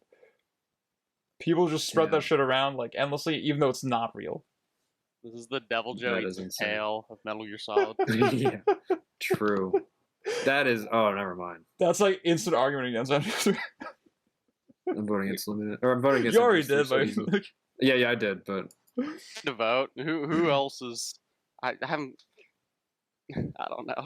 does anyone else want to vote? Just- I want to say, like, Ooh. if we're gonna do the whole like, the game is fundamentally deeper, is less flawed, then I hope you apply the same logic to Melty Blood next couple years, True. because that is a significantly deeper game than NG2. That is true, probably. Because it's a fighting I'm game. a man of many facets. Okay, I can make one argument like that time and the other argument that time. And I think there's That's nothing wrong Kang's job. Yeah. with that. Stylectic. Well, Ziad, take the wheel. Okay, I'll pick Luminous. Thank you. Cowards, all of you. We're back. This has You don't been even my like thing, MGS3 that much. Give it a 10 out of 10. I was lying so I could get VTM up here. God damn it. This is the cost, Raph. Of doing bits. Can't- Yeah, you can't have your bit caken. Wait, Luke voted Snake Eater, like original Snake Eater, a 3 out of 5. What? Yeah, it's way worse. No, it's not. It's 100% bad. is. It's 3D is the 9 out of 10. Okay, And We well, just yeah, sure, established that. sure. dude, this is okay. Katamari versus Luminous for the final spot. That's so on brand. Ooh, I didn't think this would happen. Now I had to think. That's so sick. Katamari, just play like Tetris or something if you actually. Oh my god. No, I'll say- if you really care about rolling stuff, just play like Marble Blast or whatever. The elephant in the room about remastered, Luminous remastered, is that I'm colorblind, and it's so much worse for colorblind people than the PSP version. So that's actually why I haven't played remastered that much. Marble Blast graphics look like you know, like mid 90s like cover of a Windows installation renders. You know what I'm talking about? Oh Yeah. yeah, I think I think I think do. I get it. Those old, I don't have a window, but it's like those old PC, this very old PC, like Mm-hmm. Katamari actually looks cool. That's Then great. again, I'm not. I need to. I think I did play a little bit of Marble Blast a while ago. When you play as a marble, it's pretty fun. I mean, I don't know. I gotta say, Donut County is way better than Katamari. yeah. Why aren't we talking about Donut County? Oh no! Don't even fucking. My sister loves that game, and she played a bunch of times back to back. I remember walking in, she was playing and watching, and I was just like viscerally disgusted by the conversation, like the dialogue. And then years later, Neon White comes out. I'm like, wait, is this the same guy? Wait. It is the same You know guy. that? But did you make that Yeah. connection on your own? That's crazy. No. Because I knew it was the same developer. I mean, I did listen to the dialogue in either game, right? So Yeah. Well, and That's that is the big thing that that people hate about wait, the person who wrote We Know the Devil worked on Neon White? What the fuck? That's crazy. Let's Sorry. not expose her for being. Okay, I haven't played Neon White. I've not seen any dialogue from it. I just know that every single person I've ever talked about Neon White is like, yeah, skip the VN shit, but the gameplay is awesome. It's so Yeah. sick. I mean, some Crazy people are that, like, you don't get it. It's like supposed to be like goofy anime, and like, it's actually it gets really sincere and stuff later. You know, it's like I don't, dude, shit. I'm literally 10 IQ. I don't get it. Okay, you're so much better than me. I didn't know Neon White came out in 2004. That's crazy. Oh my god. We got off track. So we got The 2 votes. timer's just ticking down. I'm trying to avoid having to think about this comparison. We got 2 votes for Lumines and 1 for Katamari. Does anyone want to weigh in? I think it's 1 and 1 because Wait. that. Oh wait, was your Lumines vote for this? Oh, I'm round? stupid. Yeah, sorry. Yeah, I think it's That 1 wasn't- and 1. You're right. Katamari and Lumines. I don't know. It's hard. Yeah, I think the thing with Lumines is like it is actually like as an arcade experience deeper. Yeah. Katamari. I feel like Katamari is one of those games, and I like playing games like this, so it's not really a strike against it. But it was like I played through once like a dumbass, and then I played through like another time to actually get the quote unquote highest ranks, which it doesn't do a very good job keeping track of. It's sort of that's one of my minor annoyances with those games is it's hard to sort of tell how well it'll tell you how well you did on level, but it doesn't really track it in a way. I don't think it wants to, right? I don't think it wants to encourage that necessarily, but I think I don't know. That's it's just a flimsy. Yeah, I'll say I they're think it's both Katamari. very holistic works. I mean, with Luminous, there's definitely way less in the way of like concrete thematics, right? But there's still clearly, again, I'm gonna say the word a vibe, and Yeah. obviously, I mean, we have some maybe dissenting opinions on the soundtracks and other Tetsuya Mizuguchi games, right? But Is it because I don't like Effect? Did I? Or is it a different one? that's the one I was thinking about, and I think the music in that game is sort of questionable. Oh yeah, no, yeah, I think it's Bled. I don't like. I guess a lot of people do like that one. I think Luna's a lot better, and I think a lot of it's just sort of. Actually, I don't know. I was playing recently. There's like one later on where it's like this sort of like deep distorted bass groove, and it's sort of like it's got these very slappy drums in the background, like almost like Found Materials kind of thing. And then when you drop stuff, it like plays vocal samples over it. There's like a lot of reverb. It's almost got a little bit. There's a couple dub style songs in there. That one has a little bit of like a punkier dub feel. I was like, damn, this is so much better than Tetris Effect. It's got a really great soundtrack. I mean, obviously, Katamari has like the OG GOAT best of all That's time very true. soundtrack. Yeah, It is so good. the angle I was going for is that the vibe I get from Luminous is this very, again, I hate using the fucking same adjectives every time, but like this very sincere kind of joy for life and like this like exuberance and like it's a game that makes you happy, right? And in a similar way that Katamari kind of does. I think that's a lot of votes for Luminous actually. Wait, 1, 2, 3, yeah, and 1 for Katamari. I think that's it's over.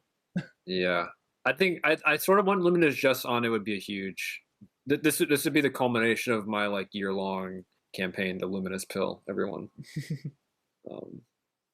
Katamari, everyone. I'm very happy with this. I mean, this is Yeah. Let's look at the bracket actually. Wait. I think I'm more biased towards Luminous because it doesn't remind me of my dad. You know. I'm so sorry. Oh my god. I'm sorry to hear this. Go on, my gay son. Do the thing. Oh, that is one striking against Katamari. You cannot play as the cousins in single player. Tisk. We love clears. I want to play as I love the miso soup one, the ramen head. Yeah. It's so cute. This is probably correct, right? This order. Yeah. Okay. Cool. Sorry, Heather. Once again. This is actually that's a good spread of all the best Japanese publishers, if we count Mizuguchi as Sega, because this is like what that was his first game post Sega, I think. Yeah. I'm actually curious how Heather's opinion on like Ninja Gaiden might have evolved in like the last year or so. I feel like she would probably agree with like, I mean, she loves this game, right? But like I feel like she'd probably agree with like the criticisms. I don't know. Yeah. So it's time for 2005. which is also like sort of a top-heavy year, I guess. Another bad year. Yeah. We did a. Actually, yeah. I asked Hot Pocket before the show, like, is there a single good year? 2007 was a good year. That's so insane to me. y'all will see why tomorrow, I guess. By the time you're watching this, yeah. Let me pull up the honorable mentions. All right, bring Issa in. You gotta hit the. Oh yeah, I gotta request bring. speak thing, Hello, Issa. What's up? Do you want to come in? Yeah. I just invited her. Nice. Oh yeah. Hello.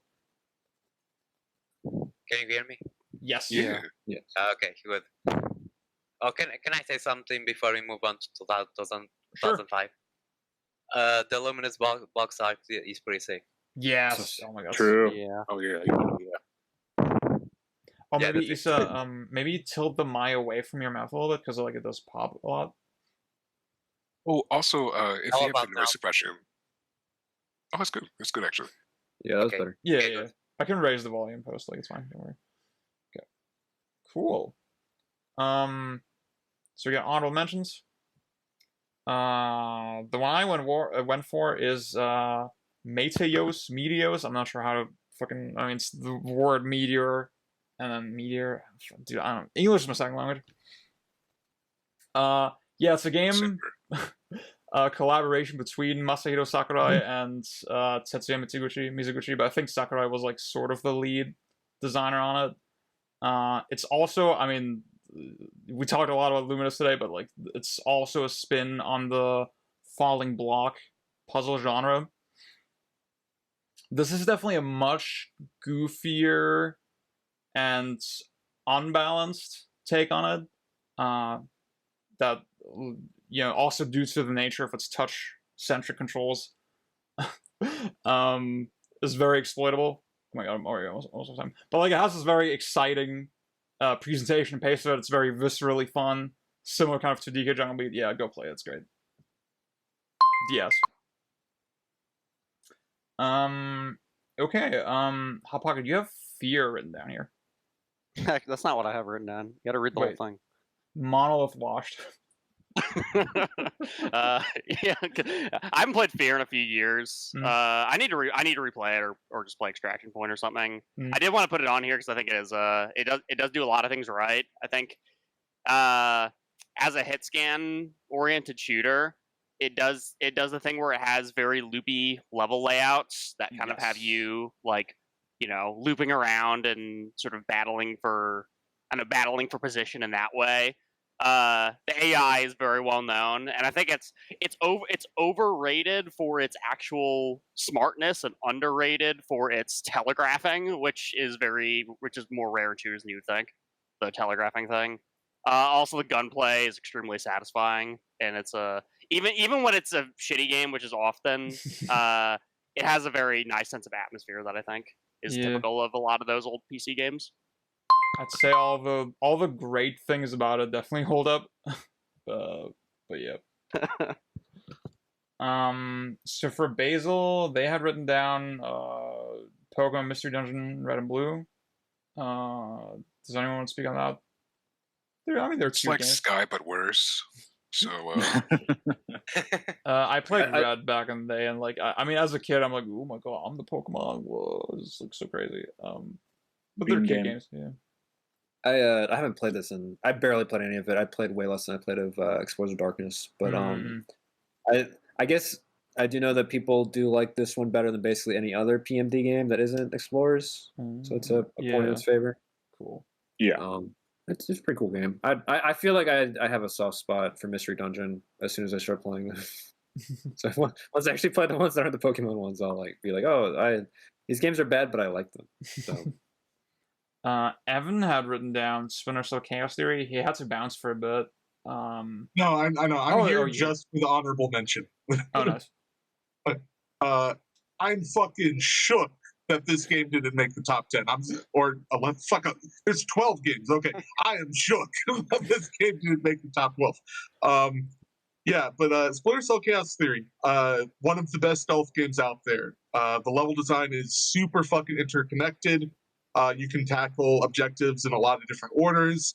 The enemy AI is shockingly decent, especially for its time.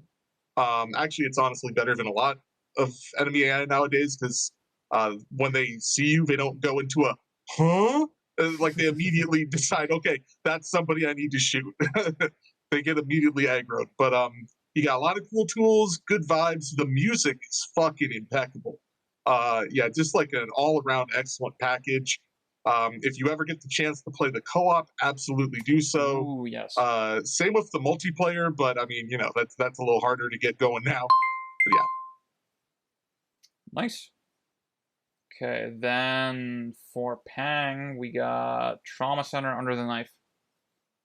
Yeah, I played this one like super recently. I think it ended up sort of being homework, which I sort of was like, I don't know if I want to vote this, but I think getting to the end of it, I actually realized like, oh, this is a really well designed game. Overall, it's all of these random Atlas people from the JRPG side and a couple from the fucking Hamtaro games. Like the director worked on Hamtaro.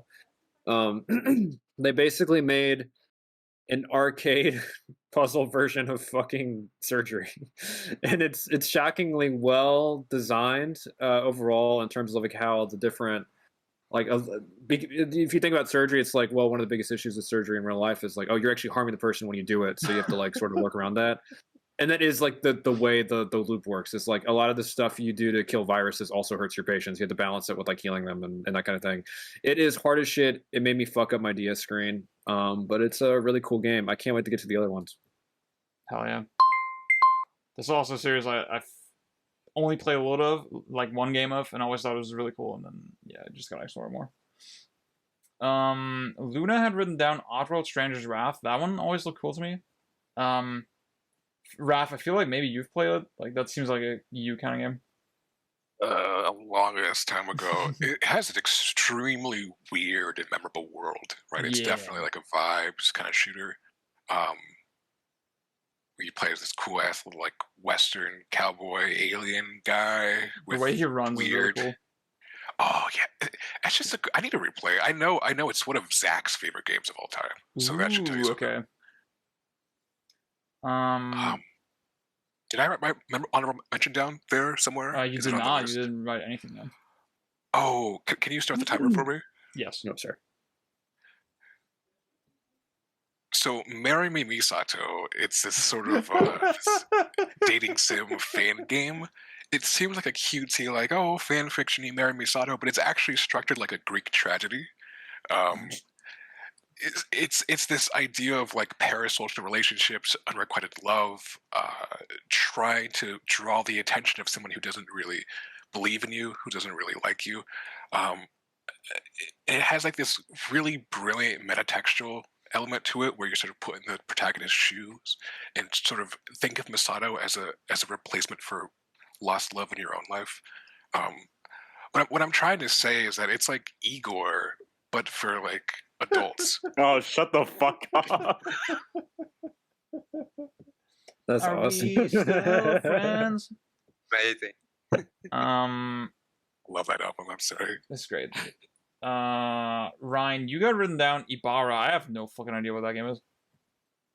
All right, so Ibarra is another cave shmup, but most importantly, it was programmed by Shinobu Yugawa, who is known for Battle Garega, and all those other games. So if you're a fan of his endearingly fucking insane design decisions, this game is for you. It has so many fucking weird mechanics that 1 minute is not enough to do it justice. Apart from that, I really love the soundtrack, and apart from some of the character designs for being very interesting.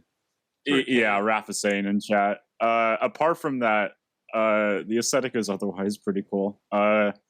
First Yagawa game where you can kind of see the bullets, which is a very important No, I played Backraid. You can see him in that. yeah. That's like whenever I read reviews, it's like that's one of the big selling points. Is like I really hate Garega because I can't see the bullets, but Backraid, oh shit, they made him purple. Sorry, I had to interject. Issa, is there any game that you want to shout out? Actually, yeah, I have one for this year. Okay. Like, Sun 5 is a very me year in general, but I have to give it to SWAT 4. It's one of the best co-op tactical shooters ever. The gameplay look is very much about breaching and entering, checking your corners, see if you don't get blindsided by a random terrorist. It's also very tense a lot of the time. Every time you breach, you don't know if you're gonna get shot, if you're gonna have a guy just get in all the sudden, especially non-lethal, which you need for max ranking. The AI has these mechanic where if you shoot them non-lethally, they'll try to surrender, but they sometimes try to fake it out and shoot you right on sight, so you need to be careful. It's also a very a very good horror game. The reason a lot of more tactical shooters try to be to out-edge each other is because of the horror levels in this game. So yeah, pretty good, pretty Nice. cool tactical shooter. That's one that I bought on GOG in preparation for this, but I didn't have time to play it. I should hop on. That one I've also seen has a really thick atmosphere. The horror levels are excellent.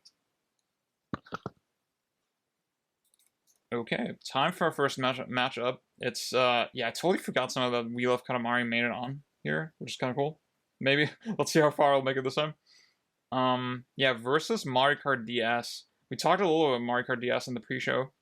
I think I mean Mario Kart is such a weird series because like I can never tell which one is the melee of Mario Kart, right? DS, yeah, DS Double Dash seems like obvious one, DS seems like an obvious one, but then Raph saying chat, we had this like insane blow up the last couple of years. And it feels like all of them for like slightly different reasons. Personally, I do really like the movement in Mario Kart DS. Obviously, it's very famous for its snaking mechanics, where you charge up your power slides by tapping the D-pad repeatedly. So being able to do it faster and at different angles, is a huge boon to just gain speed. But then every time you tap the D-pad, you're also still moving your car, right? And depending on your timing, how long you hold the button, the angle that you start at, there are a lot of factors that can change your positioning on the track pretty meaningfully. And I feel like that aspect of it does make it feel pretty dynamic, and I do like that a lot. But I never got like super good at this game. It's definitely the Mario Kart that I like to just pop on and play a couple rounds of, because again, there actually is a skill ceiling, right? I feel like there's something to do here, and that's something I don't really get out of the newer Mario Karts after this. Again, I haven't played Wii like that. I don't really know what the tech is there. But yeah, that's sort of my take on it. I mean, I think Wii is mostly like just insane skips. Like it's like a speedrunner dream game, and then otherwise routing. Like, yeah, Wii is fine. I think this one is sort of the final one with that drift, like the old school Mario Kart drift. And then Evan brought up a good point early in the pre-show that I'll repeat for him now, which is that this sort of like set the stage for like the modern Mario Kart structure, mainly in terms of like it's got more unlockable characters, it's got a bigger focus on them, it's got better kart customization, which is sort of not a thing. Actually, no, that's not right. I think they didn't include it in the last couple. I'm sorry. I don't play these games super often, but it also they started including the retro courses, which is a big boon. So 32 courses and a neat little package, and download play for this one is sick. Hell yeah! But I didn't have a DS for like very long, and I felt so fucking excluded on like class trips. Yeah, dude, that shit was sad. God, we're running out of time in terms of talking about both these games. Right, we love Katamari. It's just Super Monkey Ball 2. There we go. That's it. Yeah, I mean we touched on it a little bit. I'll say probably the greatest box art of all time. I know, right? I kind of like the Mario Kart DX box art more. Look, he's like flipping into the car. No, I know this a bit, but I think this one's so cool. Like, I think the white background, like, this is like, he looks serious. He looks right. yeah. This is before Mario. This is before he became. He got sanitized. Cartoony. He's too cartoony in Wonder. Yeah. He still has a little edge, you know. He has like that. He has a competitive edge in his eyes. Yeah, I but gotta I say don't the- know how he's gonna sit in that card. Probably gonna break his leg trying to do the 180. Yeah, I've I gotta said say this. Oh, sorry, go ahead. I was gonna say the premise of We Love Katamari is very funny. Yep. Is it because it's literally like you can see on the cover, it's like, oh, so many people are fans of the first Katamari game that the fans are making requests on what they want the King of the Universe or King of the Cosmos and the Prince to do, and it's all of its like twists on the Katamari formula. Most of them are not like that substantial. They're more like visually funny, like the sumo wrestler you roll around, making him just consume everything in sight so he can get big enough to win against another sumo wrestler. And my comparison to Monkey Ball 2 is more like we were saying earlier, it's just heavy on the gimmick levels. It's like, okay, we have this core concept, we're just going to throw in a bunch of gimmicks. I think it's probably holistically better than Monkey Ball 2 in that respect. I think it's more suited to that, yeah, because it's less arcadey, honestly. Monkey Ball is arcadey is like actually arcadey, and so it sort of hurts that game. In this game, it's sort of fun. Some of the gimmicks are not as good as others, but on my replay a couple years back, I actually was a lot more into it than the first time. So it's pretty cool. It's a good game. I enjoyed everything I played of it. I played it, I think last year at some point. Yeah, I think it does. I mean, obviously, it's expressed in the story and the title. I mean, the Japanese title is Everybody Loves Katamari, right? It does draw something thematic from that premise a little as well. Maybe not as resonant as the first game, but it's still like it's. Still It has cool a weird tone because it's like because it's so obviously like knowing that the director did not want to make the game and he just brought it on. He was brought on because they basically said we're gonna make it with or without you. So if you don't want it to be shit, then start working on the game. It has a very bittersweet tone in that regard. Yeah. Also, the Saharan Symphony or whatever it's called, so fucking annoying. I hate that song so much. The one where they do the motifs from all the other Katamari songs with the fucking the animal barking and growling sound fonts. Okay, I know what you're talking about now. That one is so annoying. This one actually, I don't know where I'd land. Listen, it's thematic because it's representing the fans, okay, who are incessantly repeating all their greatest hit moments from the first game, but in a more annoying and superficial way. Is this the first one? Unless you roll up the king. I don't like. See that angle of it is not as good as this other game. Final Fantasy VII Rebirth. It's way better than that one. Okay, that's. You should have complained about it this round, ref. There was enough time. That's true. We had to talk about whatever we talked about for 2 minutes. Yeah, because Issa joined. I can't remember anymore. Yeah. Because Issa joined now. It's 4 votes to win. So.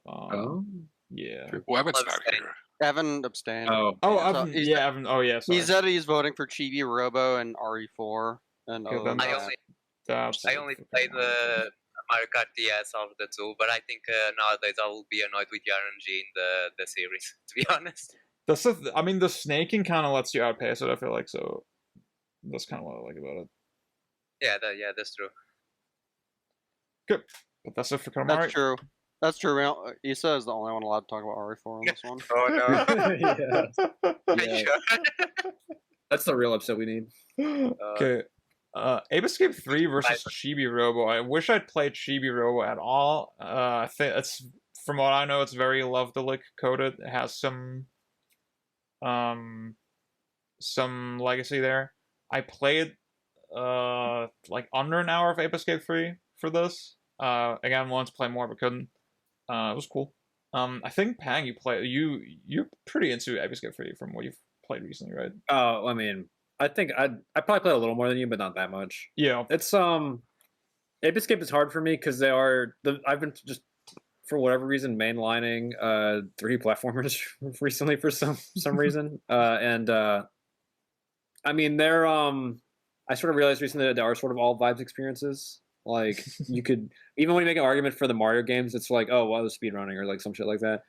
The Ape Escape games are sort of like that. The hook with 3 is that they do like they're like shooting TV shows, and like Yeah. all the monkeys are hypnotizing people by making reality content so dumb that like all the old protagonists are like hypnotized, like their brains turn to mush. So you'll be in a stage, and then you hit a button, and then a scene plays out from one of the TV shows, and it's sort of funny, and then you catch all the monkeys that were in the scene. It's cute. It's got like a transformation feature that's Yeah. sort of fun, but I'm like, it's sort of, I like it more than 2 because as a vibes game, 2 is terrible, and that's all these are, is just vibes games. Ape Escape 3 has sort of the like, it's got the freaking epic drum and bass and all that shit, but I don't know. I'm probably gonna vote Chibi Robo. I have finished that game, and Okay. that one's like entry. That's like gateway drug to Love to Lick for like Nintendo fans, like Love to Lick Diaspora. It's sort of, I need to replay it because I could see myself getting a lot more out of it. I sort of the back quarter of it was not that fun for me last time because I was like, okay, I need to just do all the story content. I'm tired of doing the side content, and then it sort of ruined it for myself. But it is, from a gameplay perspective, very cute, and it's got a cool way of chore integration. It's a fun game. Cool. Raph, does Chibi Robo clear Tulip? I don't want to say the word clear because that implies it's good. Oh my god. That's terrible. I'm joking. I'm not joking. Heather's not No. here. Just do it again. Just do the same thing again. Yeah, you can go off. I feel like Psychonauts should have been here because it's just better. Chibi Robo. That's I don't. yeah. That's a red flag.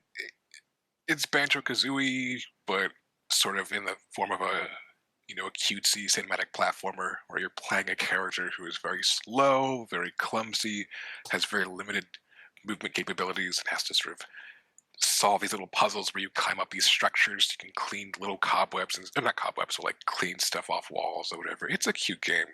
It definitely has the Tulip issue of like, okay, it's vaguely broaching this concept of divorce and broken families, but it sort of cops out in this very corny Saturday morning cartoon way that doesn't actually broach the issue in any meaningful way.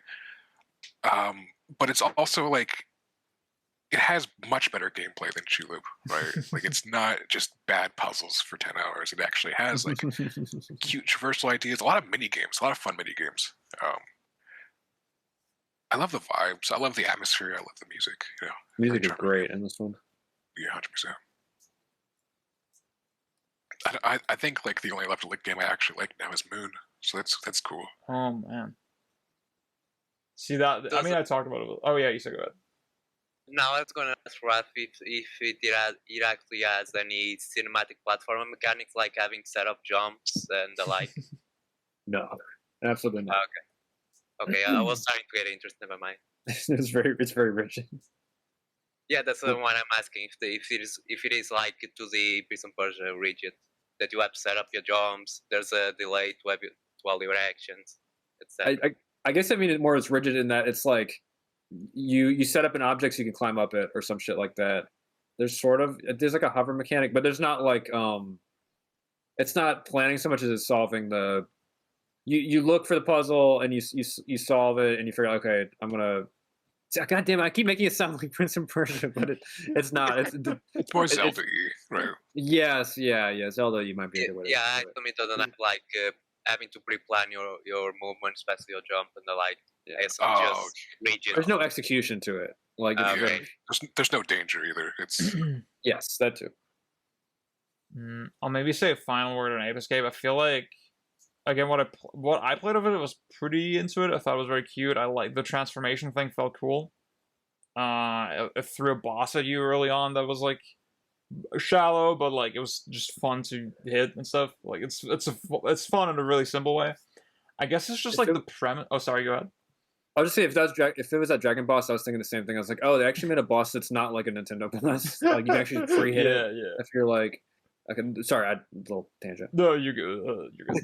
I mean, I think we all saw the Matthew Matosis video a bit. Like the premise of Ape Escape and the concept of it is really cool, but I worry that there's probably not a single game in that series that actually fully seized on that idea.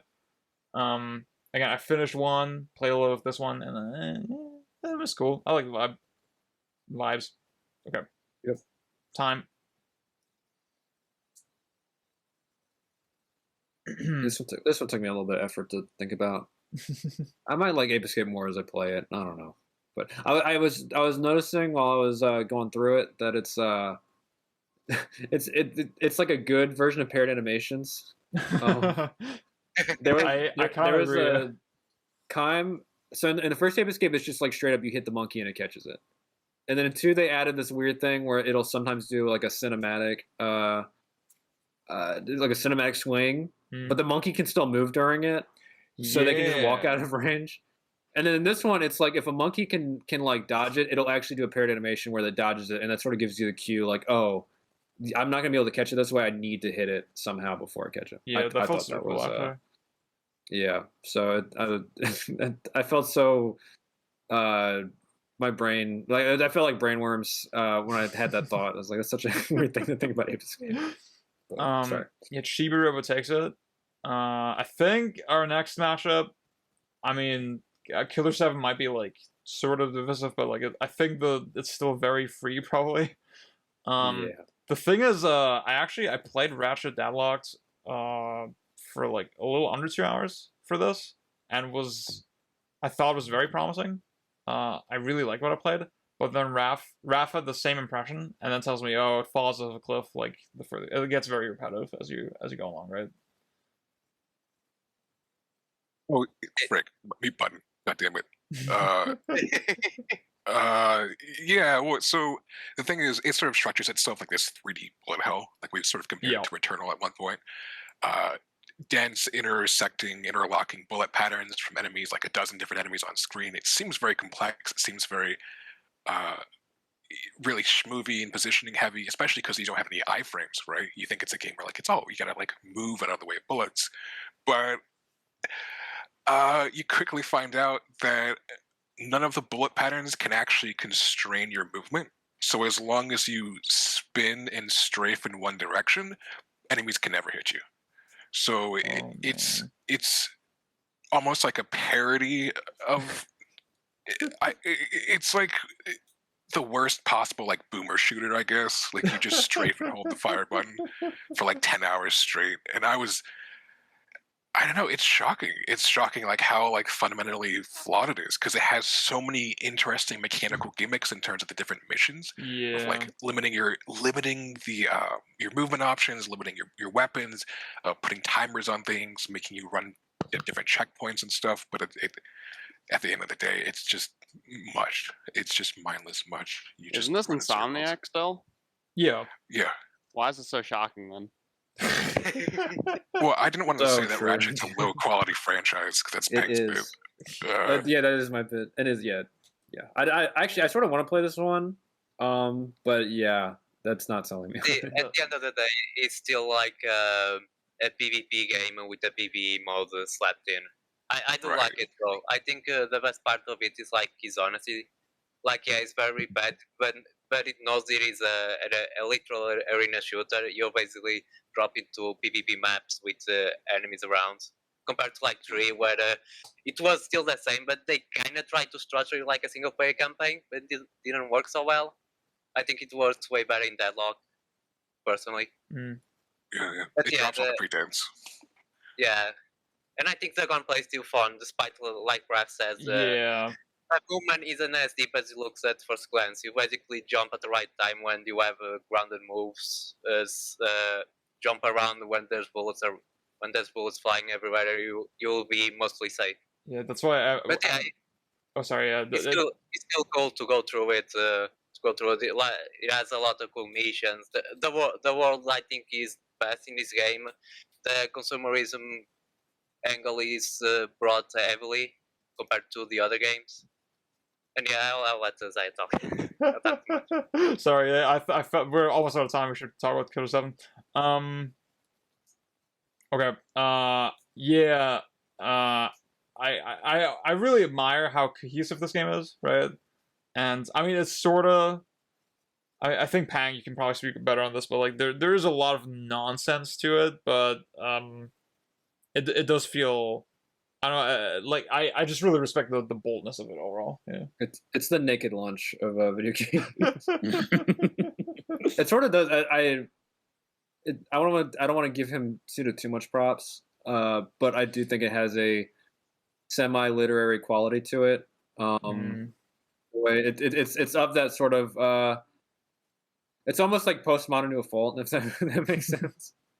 It's like reading something where you'd have to like look at the footnotes and shit like, and it's like a lot of like the symbolism is stated very clearly, but what it's actually symbolizing is often very confusing.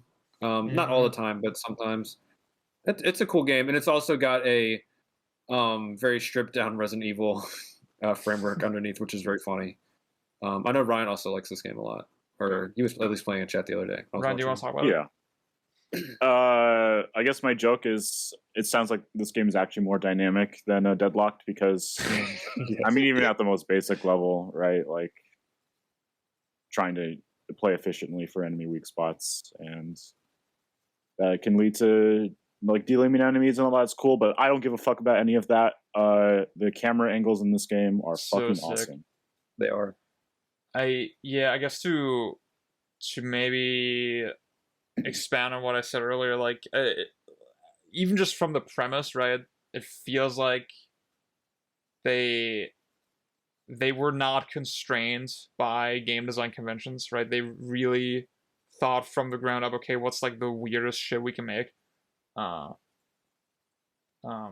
like just the elegance of the control scheme, right? Like on GameCube as well, that you have just the gigantic ass A button, and that kind of does everything. Oh, yeah. They sort of ask themselves, okay, if this is a Resident Evil where there's only like limited paths to go and it's like kind of a rigid game, why the fuck do you even need an analog stick to move, right? You can just simplify movements through literally holding one button, and it's on that level, it really fascinates me. Okay. Just love the presentation so much. Yeah. This is like the one game that, this is like the vibes game for me. Just like watching cutscenes. I literally just watch cutscenes and it's like, yeah, this is the greatest thing ever made. The UI elements are also pretty stylish. The way it plays with camera angles and the menu popping up during those. Yeah. Pretty neat. And then also last thing, I just really love how it's like there is still like a lot of variety in how the different personalities play. Like even shit like the heights of each character is actually an important factor. And details like that was very interesting.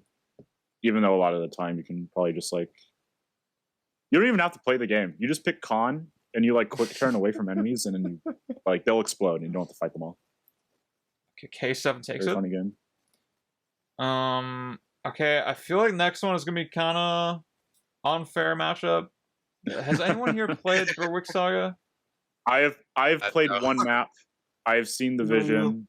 I guess I'm like, Thracia 776 is definitely one of my favorite games. So I have like very loose qualifications to talk about this. Damn, I wish Alan was here. I added Alan like a couple times, and like, I'm sorry. Yeah, I think from what I've played, it definitely sort of adds more depth with its like more hexagonal structure. So a lot more angles to attack enemies and for you to be attacked from. That sort of solves like the turtling of old Fire Emblem. Mounted units like horses and all those have separate health, and you can like exchange them between each other, and if they die they become expensive to like replace. That sort of solves the unit imbalance of Fire Emblem. It solves sort of like the stat growth thing of Fire Emblem, because it's less a game about stats and more about like setups and sort of skills that behave in more deterministic ways, but obviously have huge risks to them. Like one of the starting characters has the skill called Deathmatch, where it's like you initiate 5 straight rounds of combat, and obviously that can be like very powerful if using the right hands, but you need to play around with it. Or there's stuff like attack with basically like 100% hit chance, but like you lose all your defense, stuff like that. Basically, I guess in a sense, like Last Raven sort of solves a lot of like low-hanging fruit that the original Armored Cores have, and Berwick definitely like solves many things that sort of plagued Fire Emblem before this. I guess last thing is, of course, what I haven't mentioned is like the sort of Final Fantasy X-esque turn-based system where in like quote unquote turn one, it's not player enemy. It's like individual units can get different priority based on your actions, and that sort of makes it a lot more dynamic. You don't just like you can't just like throw one of your super powered units in and just have them tank on enemy phase. Like you can't do that anymore. So Raph, do you have anything? Me and Dees, we sort of joke about like, don't play Fire Emblem, play a real SRPG. But like, Berwic's a real SRPG. Yeah. This is I will actually, like, say, very good. Holy shit, this game takes so fucking long. I spent like 40 minutes on map 1. It's like crazy. Damn. Yeah, there's only like it's a good 15 maps. Sorry, what'd you say? No, I said that's how you know it's a true CRPG. The maps take like an hour. Yeah. Hell yeah. You say you're a big Armored Core girl, right? Like, and I think you're a big fan of this game in particular, right? Oh yeah, it's an odd one because if you look at the mission design, it's like functional, but it's no sideline. The thing it does is very typical for the series. Doesn't throw anything like new in terms of mission types and the like. But the difficult makes it really memorable, more memorable than the missions have any right to be. Yeah. Like for example, there's a mission near the start where you have to fight an AC, but they put like 2 MTs in there that usually MTs don't do much, but those 2 really spice up their encounter in ways that wouldn't be if they were just AC. And the game has little curveballs like that. Like in the other game this year, it'll probably throw at you like, oh, the mission's done, but suddenly there's an AC. In Last Raven, it's like the mission's done, there's an AC, and then there's another AC right after. And it has these very, I guess, hostile mission design that I really appreciate. Yeah. We talked about it on the Armored Core cast as well, and the way I would put it is that it feels like the shortest, most compressed, most distilled Armored Core game in that way. It like, I mean, Armored Core has been known for like sometimes having really like almost hilariously brief and you know, in that instance underdeveloped missions, right? I think Last Raven is the good side of that. Where because the game is so hostile and because it's willing to throw curveballs at you, it ends up feeling like kind of a greatest hits, right? It feels like it's just getting right to the point immediately, and I really like that about it. And again, like Ryan said, the fact that it solves so many low-hanging fruit issues, it's the first Armored Core with UI that isn't terrible, and that makes it way more fun. Formula Front. Sorry, I have to show my propaganda. There we go. I respect it. I'll allow it. You also solve a lot of issues with Nexus, like the tuning system is actually fun to engage with because you can tune it whenever instead of once, then you have to sell the weapon to return it again. Yeah. Oh really yeah. I really like that about it. Like yeah. Oh, sorry. Go ahead. Yeah, I'll let you go.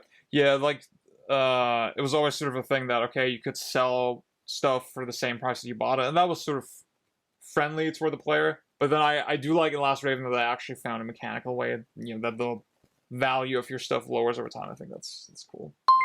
That's an interesting wrinkle. Okay. I don't know how this one's gonna go. I feel like again it's very maybe unfairly stacked against Berwick Saga, but I think also Last Raven, not that many people have played it. I don't know. I'm actually kind of split between this, honestly. Because Last Raven's probably not my favorite Armored Core, even though I still like it. And then I don't know, because I also really love Thracia, and I feel like Berwick will sort of expand on what I liked about that game. Yeah, I feel like Berwick's probably the actual best crafted game of these 2 games. But yes, Last Raven's pretty cool. Seems like, I don't know. Having not played Last Raven myself, everything I hear about it's like it just makes so much more sense for the type of game those old Armored Cores are to structure it like that. Yeah. structurally is pretty strong. Like they took the being able to just fail mission and continue, but that was trying to become vestigial anyway. You know what? Fuck it. Love for I'll say, Berwick. oh shit, that's crazy. I'll say what you said of Berwick. It's like you addressed the exact issues that I always had with Fire Emblem, right? I think, I don't know, it was just for me, it's a weakness of the series that it has all these safety nets to count for the permadeath and to count for like the progression system and all that shit. It's like, I don't know, it's with a lot of the recent ones I've tried, I've just never gotten to a place where it got me to play in a way that was like really interesting and not lame. I know I've joked about this a couple of times in the past, but have you tried Thracia yet? Because I feel like even that still has like the Fire Emblem structure, so I mean it does it really well. I would probably still argue that Berwick does sort of refine a lot of those things, but Fire Emblem Thracia sort of solves a lot of issues in the series too, while still like, I don't know. I think you get what I mean. Yeah. I'm like See, I always want to say Thracia. That's one I'm very curious about, but I know Alan will probably commit a crime if I play it before I finish 4. So I don't know. Okay, so we got 2 votes for Berwick, 1 for Last Raven. Does anyone else want to vote? It's crazy that Berwick's gonna clear the whole bracket. It's gonna be a limited situation, even though none of us have played it. That'll be so awesome. That'd be very wild. I kind of don't want Last Raven to lose already, and also, oh no. Okay, well that's it. Oh yeah, big You're awesome for that, Evan. Evan, you're so awesome for that. When I was playing Master Raven the other day, I was like, Jesus Christ, you'll have to play some bullshit and call it good. I feel like Last Raven versus DMC3 would have been more interesting than him. Okay. Well, I'm sort of glad that's not the game. I might have lost. Okay, I feel bad for We Love Katamari. Well, we could do a really funny bit. We have the opportunity for a really funny bit. Just, Issa. Yeah. Do you want to talk about Resident 4? I don't know if I want to. So to be honest, what I want to say will be more interesting when it goes against Cage too. Yeah, for the viewers, like Issa is like the resident Resident Evil 4 skeptic. Yeah, guys. And that's okay. Yeah, I mean, y'all know we did a cast about the remake, right? And we talked about a lot of the things that we like with that game. It's really hard. I mean, even me saying that is such a cliche, but like it's so hard to say anything fucking original about Resident Evil 4 at this point. Just such a holistically great game. From the pace of its combat, the elegance of the mechanics, like how simple but still complex it is. The economy, how all that shit actually matters, and like again, very simple and very easy to understand, but still, I think not still, but also because of that, you have a lot of choices. Yeah, fantastic game. I mean, it doesn't matter. It's for vibes. Yeah. Expounding on Resident Evil 4 has just gotten too boring. Like I don't know. Like I mean, you could see from the seating number, it's like it's crazy. Too easy. Yeah, maybe. I mean, Pang, you like both of these games, right? Like, do you maybe want to? Is there anything you want to say on that? I mean, I like We Love Katamari, but like Resident Evil 4 is like way of life. Like, let's be real. Yeah. It's just a next level game. Of course, it's gonna clear the brackets super easily. No, like half of us here, like there was at one point after GDC or Beach Gen, I was streaming RE4, and we were all like, "Yeah, this really is the greatest game ever made." Like it's so funny. Like every time anybody of us streams it, we're like, "Oh my god, this is so good. This is so good. This is good." Like every 2 seconds, it's crazy. It's not even the bit, you know. It's actual intuitive, just gut reaction. Like this game is too good. I don't know if there's any other game like that. I don't know. Yeah, it's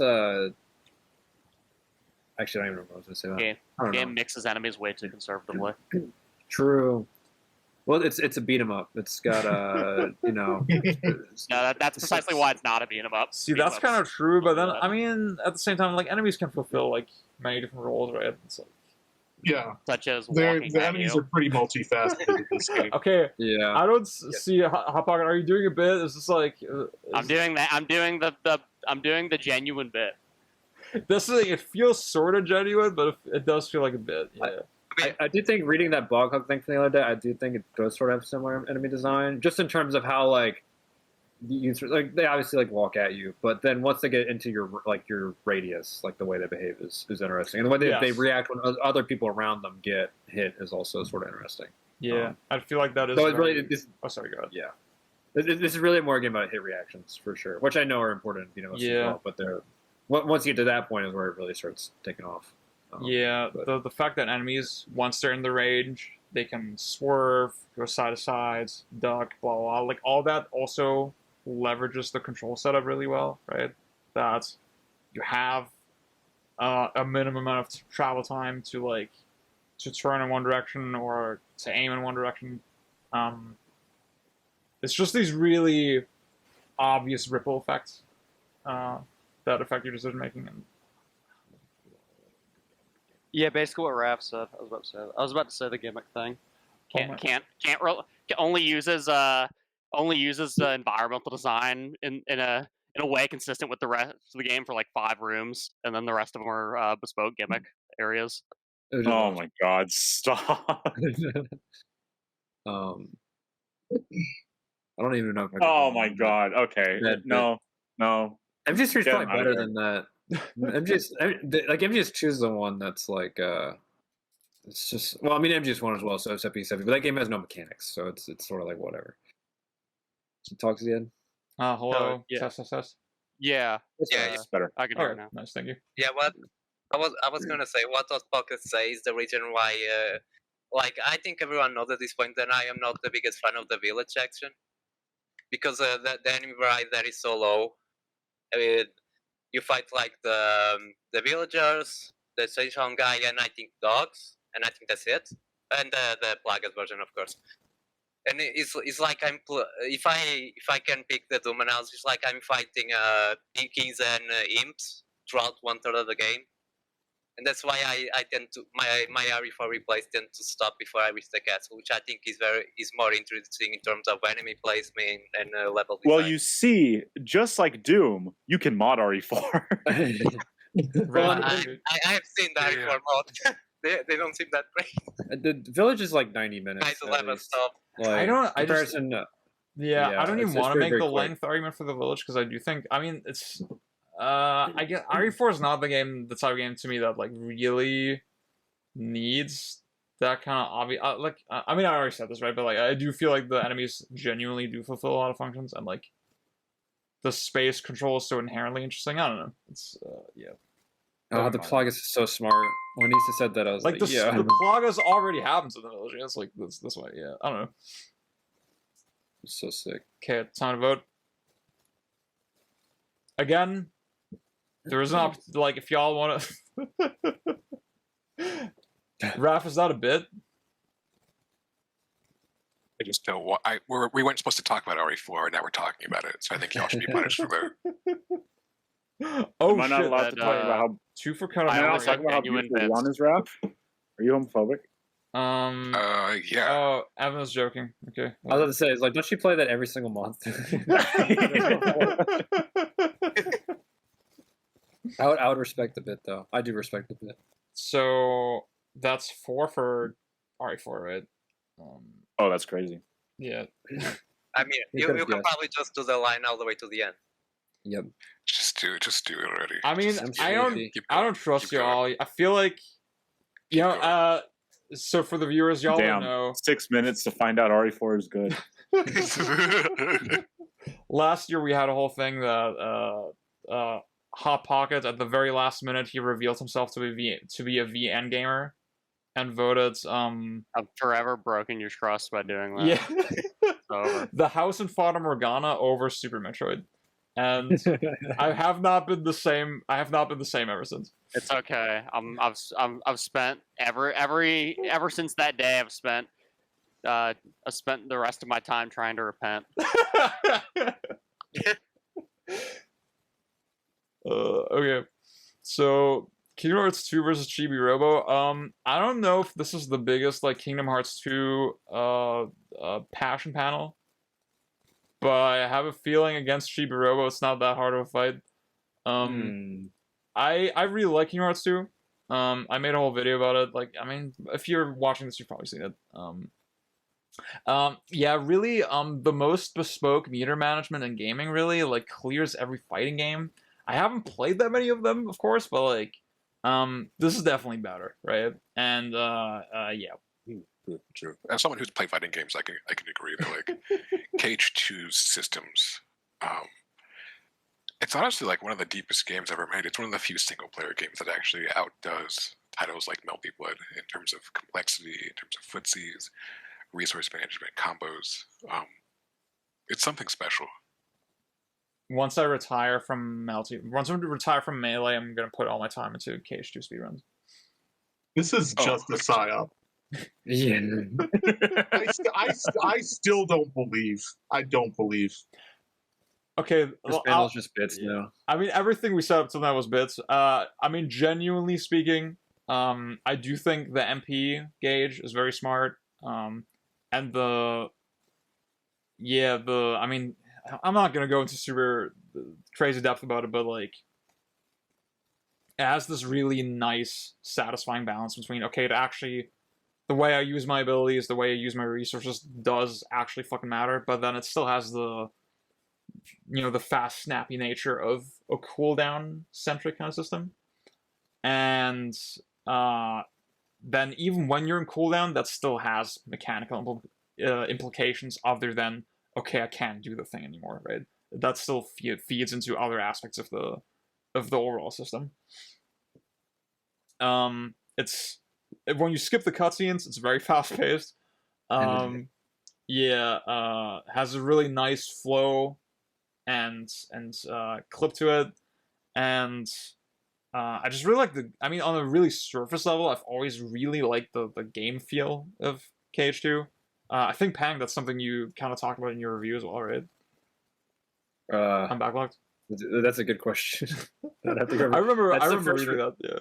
That's the first review I ever wrote on the site, I think. Really? From, Oh, like, wow. Okay. That's from over 3 years ago. Yeah, and it's like a pro-con review, and it's like sometimes it's clunky, but sometimes it feels good. It's like that era of my writing. But I mean, I think that Kingdom Hearts 2 is like out of the four I've played. The first one, Recom, 2, Birth by Sleep. It's like the only one I would say is like good, reservedly good, but like good. The rest are like funny. I sort of like first Kingdom Hearts. That game's sort of cute. Yep. 2, I think my big issue too is mostly holistic stuff because part of the thing is like I've never done a critical run. I might enjoy it. I'd like to do one at some point in my life. But like a lot of like if you want to do like say the data fights or whatever, it's like okay, well I have to fucking grind all there's like just fucking numbers go up bullshit in it. Especially with like having to grind certain objectives to unlock your traversal and or like your defensive abilities, which is like it's very strange. And I think that's part of what turned me off. By the time I actually got everything and I was ready to do the data fights, that sort of burned out. I also some of the part of me likes that the world design is more linear than the first one, but I also don't think that like see now Raps is gonna be like, why don't you do the level 1 data fights? Or you fucking suck. I was like, yeah, I do fucking suck. I don't like playing Kingdom Hearts. But I also don't like that it repeats like all the worlds in the second half of the game. That bugs me. It's on a very shallow level. I'm not a big fan of that. No, that's fine. Yeah. I sort of do like this game's story in like a dumb way. I like Roxas shit is cool, like honestly. Yeah. But there's so little of the game. It's like you get a big shot of it at the start, big shot in the middle, big shot at the end. And the rest is like This is probably the first game that has Chain of Memories really has the Disney World issue bad. But Kingdom Hearts 2 is more apparent because it's actually a good game otherwise, unlike Recom. So yeah. I also think about the holistic thing, another problem with this game is that it was like one of the early examples of cinematic gaming. So you have the reaction commands that are basically just press triangle a bunch of times, Yeah. and I feel that hurts a lot of the bosses that could have been otherwise interesting. I'm so weird as a KH2 fan because I don't care about reaction commands and I don't really care that much about the bosses, right?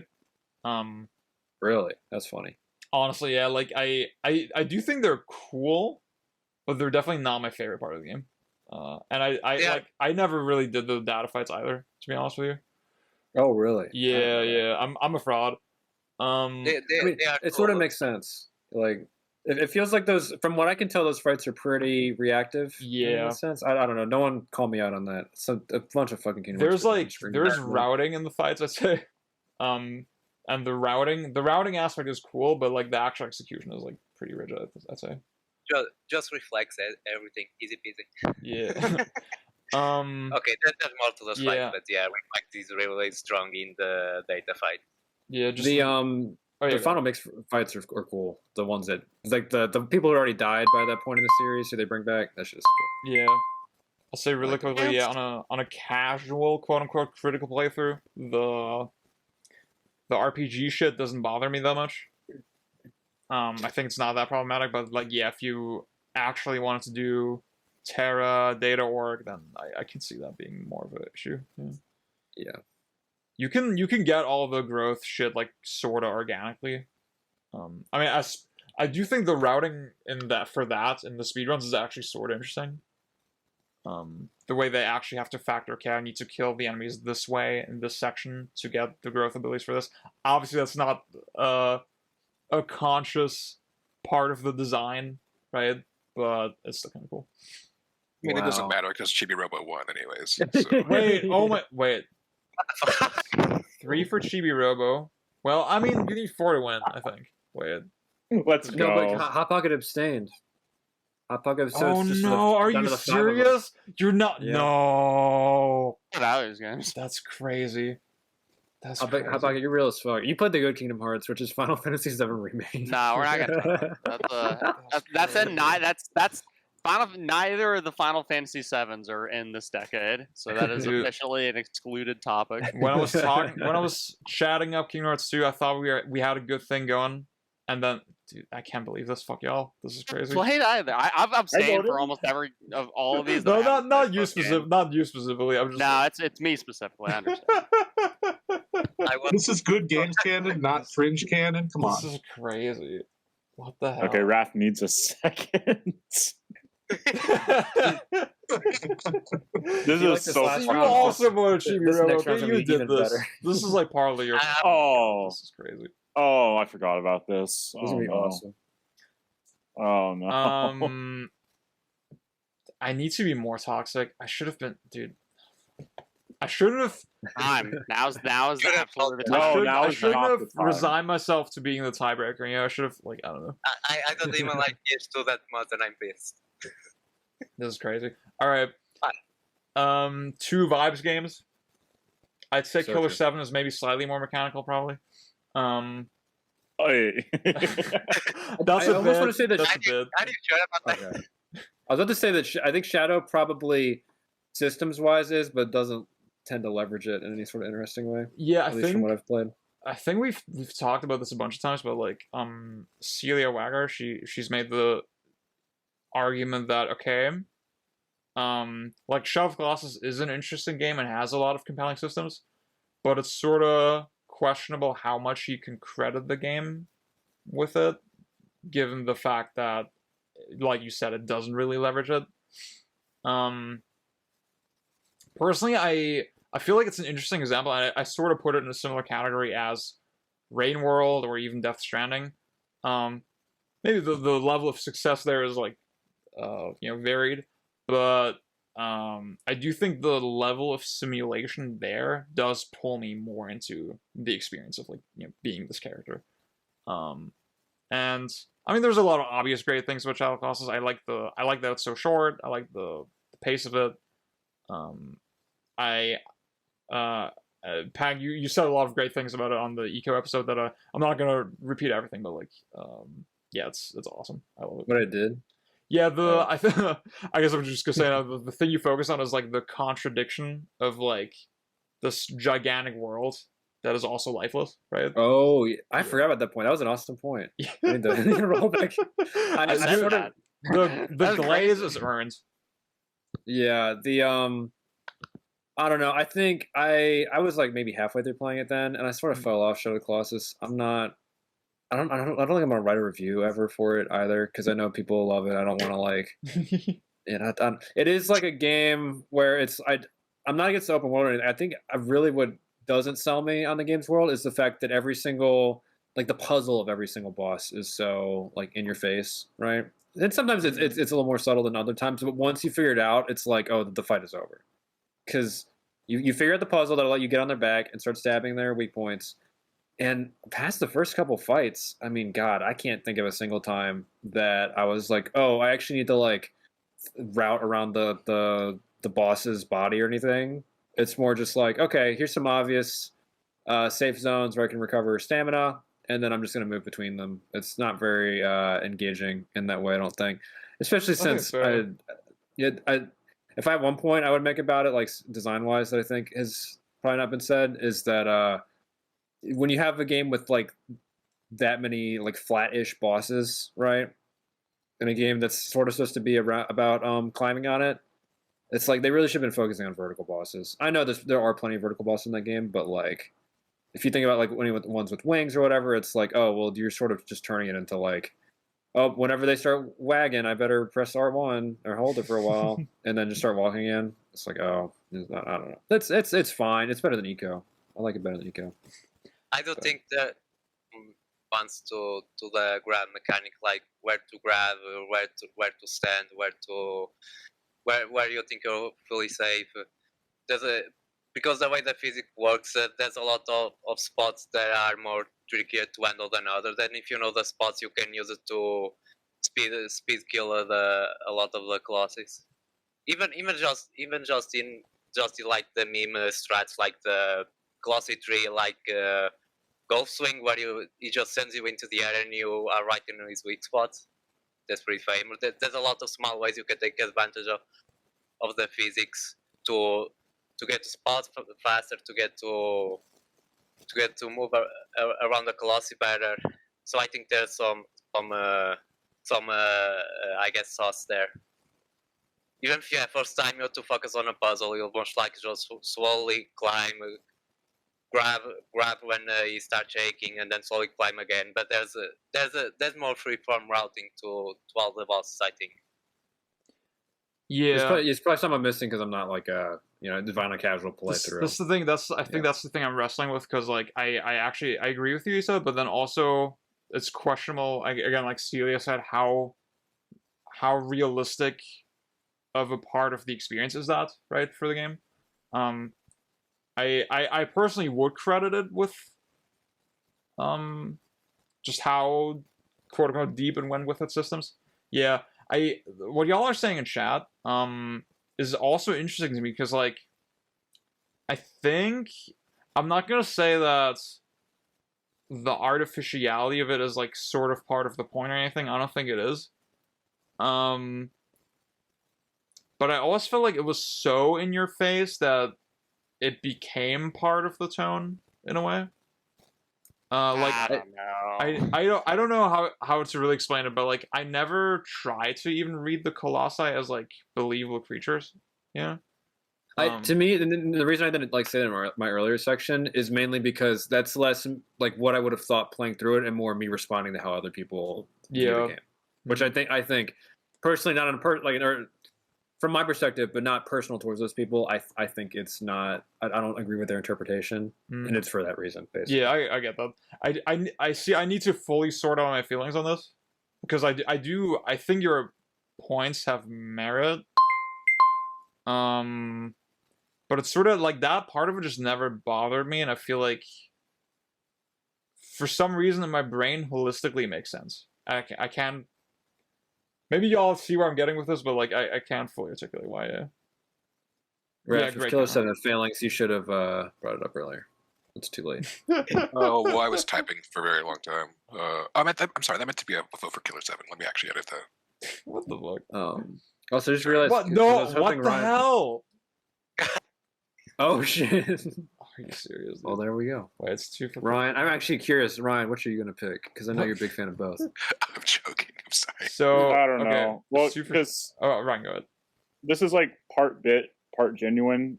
I mean, my favorite part of Shadow of the Colossus is just like riding around on aggro. Dude, it's so sick. It's so sick.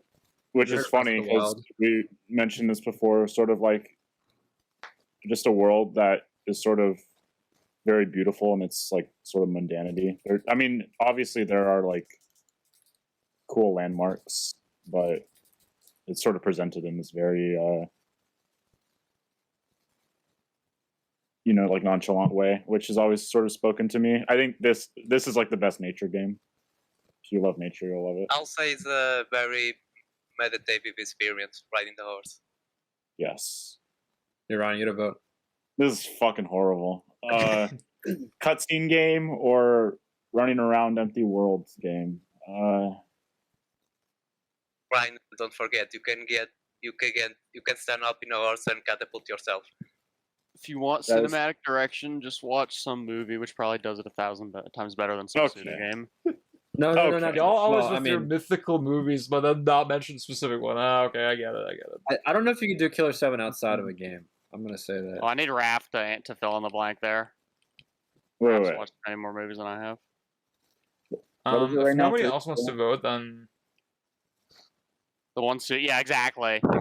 It always turns out that I they're just can't ripping do this, off bro. some This is specific fucked up. director.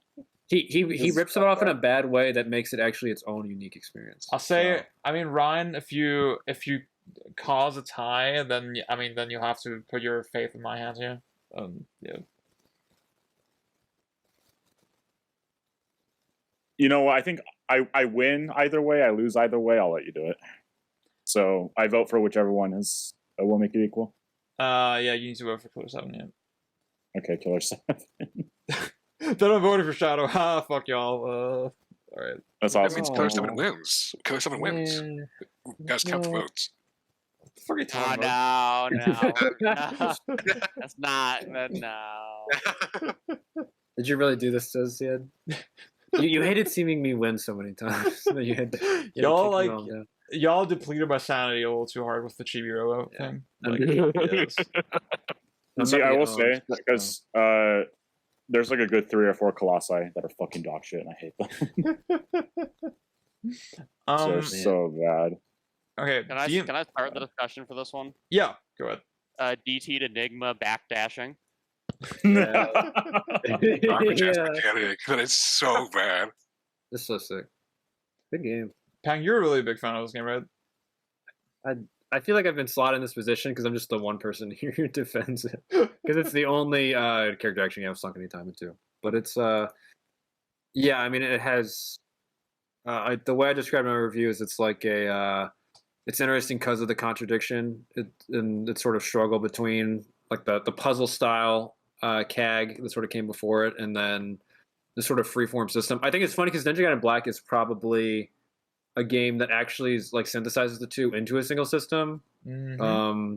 DMC 3 is more like they constantly exist at odds with each other, and you sort of have to like treat each. You have to treat every single counter in a game as sort of like a function of one or the other, and then draw your experience or draw your fun like sort of from that difference between them, right? The difference is that I think DMC3 is a lot more consistent. I think if you're really pedantic, then you probably hate most of the bosses. If you're if you like it more like me, then you only hate like maybe 3 or 4. And the rest are like very very good, like Beowulf and Agnes and Rudy, or Yeah. and just sort of like pretty good or like a little bit call and response. Yeah, it's I think for what annoys a lot of people about it is just that it's every single like intro level CAG fans like favorite CAG because it just it's like this and 5 like these are the 2 best of all time. So I sort of as someone who hates on games for being popular, I do understand that, but I do think it's. I mean, yeah, it's the issues people would have with it are mainly either DMD exclusive or are like very like highly theoretical like the character action game design kind of things. Otherwise, it's just and it's cool looking. It's a cool looking game. I like it. Yeah. I have a really weird relationship with this game. I mean, I never got super good at it. I do respect what they went for with the mechanics. It is genuinely pretty groundbreaking that way, pretty influential, and it's sort of it is cool to see the same series, like be set such a standard like twice in its life. You know that DMC founded the genre basically, and then DMC3 completely reinvented it, and then that inspired many games over again. I do respect it a lot for that. I just even when playing it like very casually and like sort of for the experience of like I'm a cool guy doing cool stuff, I just find way too many of the bosses way too annoying. Like the call and response that you started talking about, like that is such a common pattern, and I'm sure there's ways to route around it if you're better at it. Yeah, I mean, Virgil, for example, I can very much take or leave. I think I'm fine with them overall, but like everybody else, I mean, and the two great ones that you mentioned, right? But yeah, not a DMC3 exclusive issue. True. Maybe Hot Pocket. Oh, sorry. Oh, you don't let Hot Pocket go. Yeah. Do you have takes on it? I have a soft spot for this game because it was, I think, the first action game I really got into. Played a lot, except for Monster Hunter, but that's like a different type of game. Yeah, this game's pretty. I think the thing that Hank said where it is pretty fair that a lot of this game's issues come up on DMD, but also this game does have a bunch of other issues that are not DMD. In general, the way the enemies are designed in this game is pretty inconsistent. There's a lot of like gimmicky enemies that are kind of just like whatever, sort of like NG style stuff. Not as bad as Ghostfish, but like similar design. The bosses are really uneven, as has been mentioned many times. I think this game is pretty cool, though. I don't know. I think character action is always trying to balance the optimization path of beat 'em ups with the more expressive do whatever you want of like, I don't know, fighting game combo makers or something. Yep. On the other end, and I think DMC3 actually does that. Is one of the best that I've played at doing that, at having reasonably aggressive enemies for a reasonable amount of the time, fun things to like, fun ways to sort of move and attack and all that, cool weapons to mess around with. It's got a lot of tech that is really broken, but I don't know. It's a good game. I think it's overhated because of the DMD stuff, which is like, it's an issue, but I don't know. It's overhated and like some of the people in our circle of like maybe 50 people we interact with. Yeah, that's true. I think everyone else. Your mic's crackling. So if I can add something, I do think the I guess contrasting elements between player mechanics and enemy design does work well sometimes. Like Pocket said, it's more like a 2D combo fighting game, but the enemies are designed around 2 or 3 effective strategies. But somehow, for at least like the decent one, doesn't come into prescripted, at least for me. Because then you have like the armor that can only be hit from the back, that it's kind of annoying, or the angel enemies. I forgot the ghosts, where you have to do the boo thing and look away or whatever, or the bats, or the fallen, or the enigma. Yeah. Enigma is okay on not. Enigma's cool. It's actually it's basically like incendiary shuriken. Okay, no, Enigma. Enigma, I can actually see if you put a ton of time into the game, you actually start to like. I could see someone starting to like it. It's that flavor of design to me. Is my mic good again? Yes. I don't know. I think you should restart the timer. Yes, seems good on my end. I didn't get to Berwick. Yeah, nobody talked about Berwick. Yeah, I mean, it's just the nature of things. You took so long to try and defend DMC3. I think the answer is obvious. Yeah, I mean, I think Berwick is like a high point in terms of strategy games. I feel like almost everything DMC3 goes for has been better accomplished in later action games. Like, why would I revisit DMC3 when I have Streets of Rage 4? Why would I have Ninja Gaiden 2? I have like all these games that have the same fundamentals but better. Like, that's the thing that it's really difficult for me to speak on, because like I feel like I haven't I'm so biased toward a couple of different games, and haven't explored DMC3 enough to like really meaningfully compare it, right? On a very instant surface level, I just don't like it as much, right? And that's why I'm inclined to agree with Raph. But I don't know if it's actually true, you know? I guess I need to investigate it more. I would not be surprised if, by the standards of the genre, Berwick is better than DMC3. Yeah, Yeah. But I don't, like I said in the chat, I don't want another thing where we all vote for the game because, wow, this sounds theoretically really cool. But DMC3 I in the played top it, so four like is so I can boring, confirm. dude. Like, okay, Level 4 is so boring. We got our excitement with Chibi Robo. We can it was Yeah. exciting for you, okay? Yeah, you should be glad that Chibi Robo is in the top and not fucking Kingdom Hearts 2. Oh yeah, it's a good game. You know what? I mean, when you put it that way, yeah. Kingdom Hearts is your DMC3. I Okay. kind of hate like it because I was ready to go ham, and now I can't for CB Robots instead. Oh yeah, okay, that's not even close. Like, Yeah, I mean, don't let's think we just need to fucking- say anything. Yeah. Let's put it out of its misery. Even I will vote for RE4. Guys, RE4 is already up there. Just vote for Chibi Robo. Well, no, Chibi Whoa, Robo's whoa, whoa. already up there, so we don't have to. We don't have to. It's in the top 4. That's okay. Chibi Robo should be number 1. Just to teach you guys a lesson, once and for all. One less. What? One less Stop comes out. voting for this game. Stop talking about RE4. Raph, even No. I am. You I'm like not that much it. of a Ukrainian. All right. Okay. It's Shadow versus DMC3. Okay, this one's really interesting and weird to me. I don't know how this one's gonna go. I think most of y'all are. Okay, I was gonna say most of y'all are probably more biased toward DMC3. Yeah, it's once you move out of the realm of CAGs, like suddenly the design strength of DMC3 become a lot more apparent, in my opinion. It's like Okay, relative to like maybe 3 other games that also have their own issues.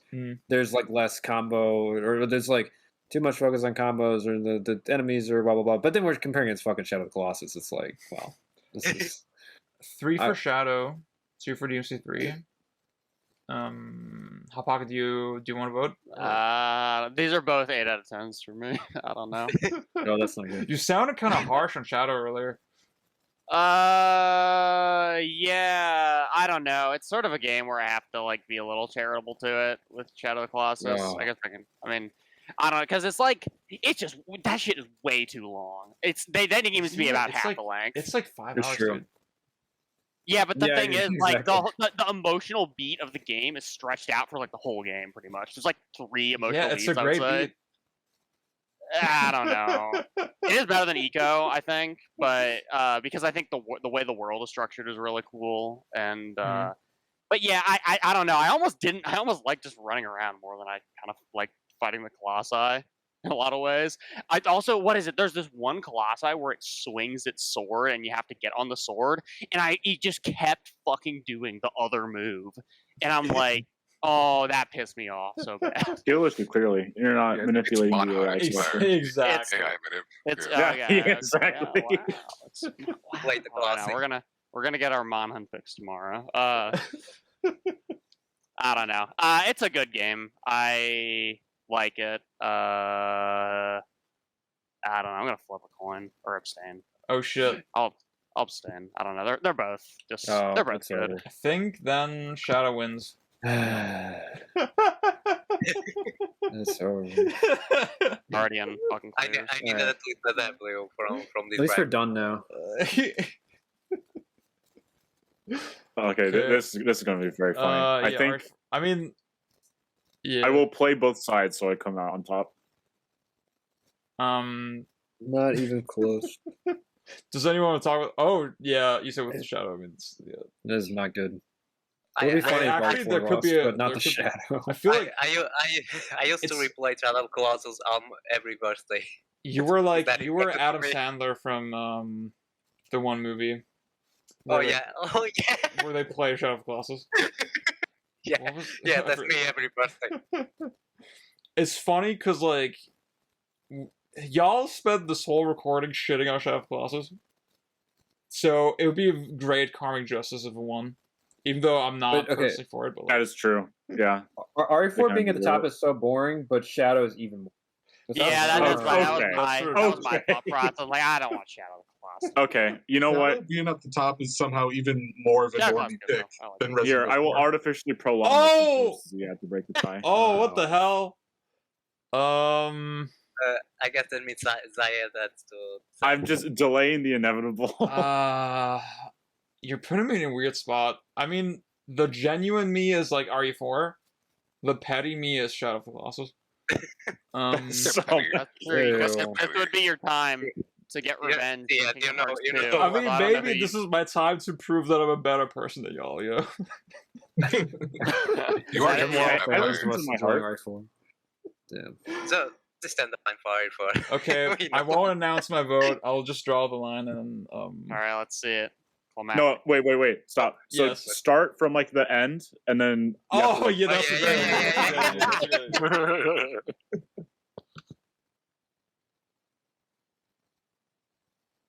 Remember, you can go back. You can like back. Yeah, up a yeah, little bit. Yeah. Oh, okay. Okay. Damn, that's crazy. Yeah. That's a funny looking worm. I would not let that worm. I would adopt that worm. All I think right. they said I had one of those in my stomach that looked like that. Oh my god. All right. I'm sorry to hear that. That's Good Games Canon for today. Let's pull up a 4. Can't wait for John to pull out the not impressed emote. This is like well, in retrospect, I'm glad that Chibi Robo was in there, canon. To be honest with you, like, how embarrassing would this have looked with Kikeshu in it? This would have looked so That fresh would've on been Gamer. funny. Like, I don't know. We kind of knew this one would be pretty. Like, there are kind of some ones that in here it was very like top heavy with yeah. ton of very beloved games. Top. There's all of these years, except for 2001. Actually, just all bangers. Man, This one had a lot of good games. I think. It should be ahead of DMC3. Chibi Robo. I don't know about that. I don't. That's not the Yeah, vibe I I'm not got sure about from the conversation, but yeah. Wow. Yep, Raph. Man, I fell for it. Darn. Shoot. I think that's a great realize tease it for was- tomorrow. I think 2006 and 2007 will actually be like pretty interesting years. Because all the games are garbage. So there's gonna be some real competition. Okay. Yeah. Thank you for listening thus far. This was very fun. Thank you all for participating and voting and discussing. And have a great one. Bye bye. Bye-bye. Bye. Bye. Bye. Bye. Why are you so aggressive?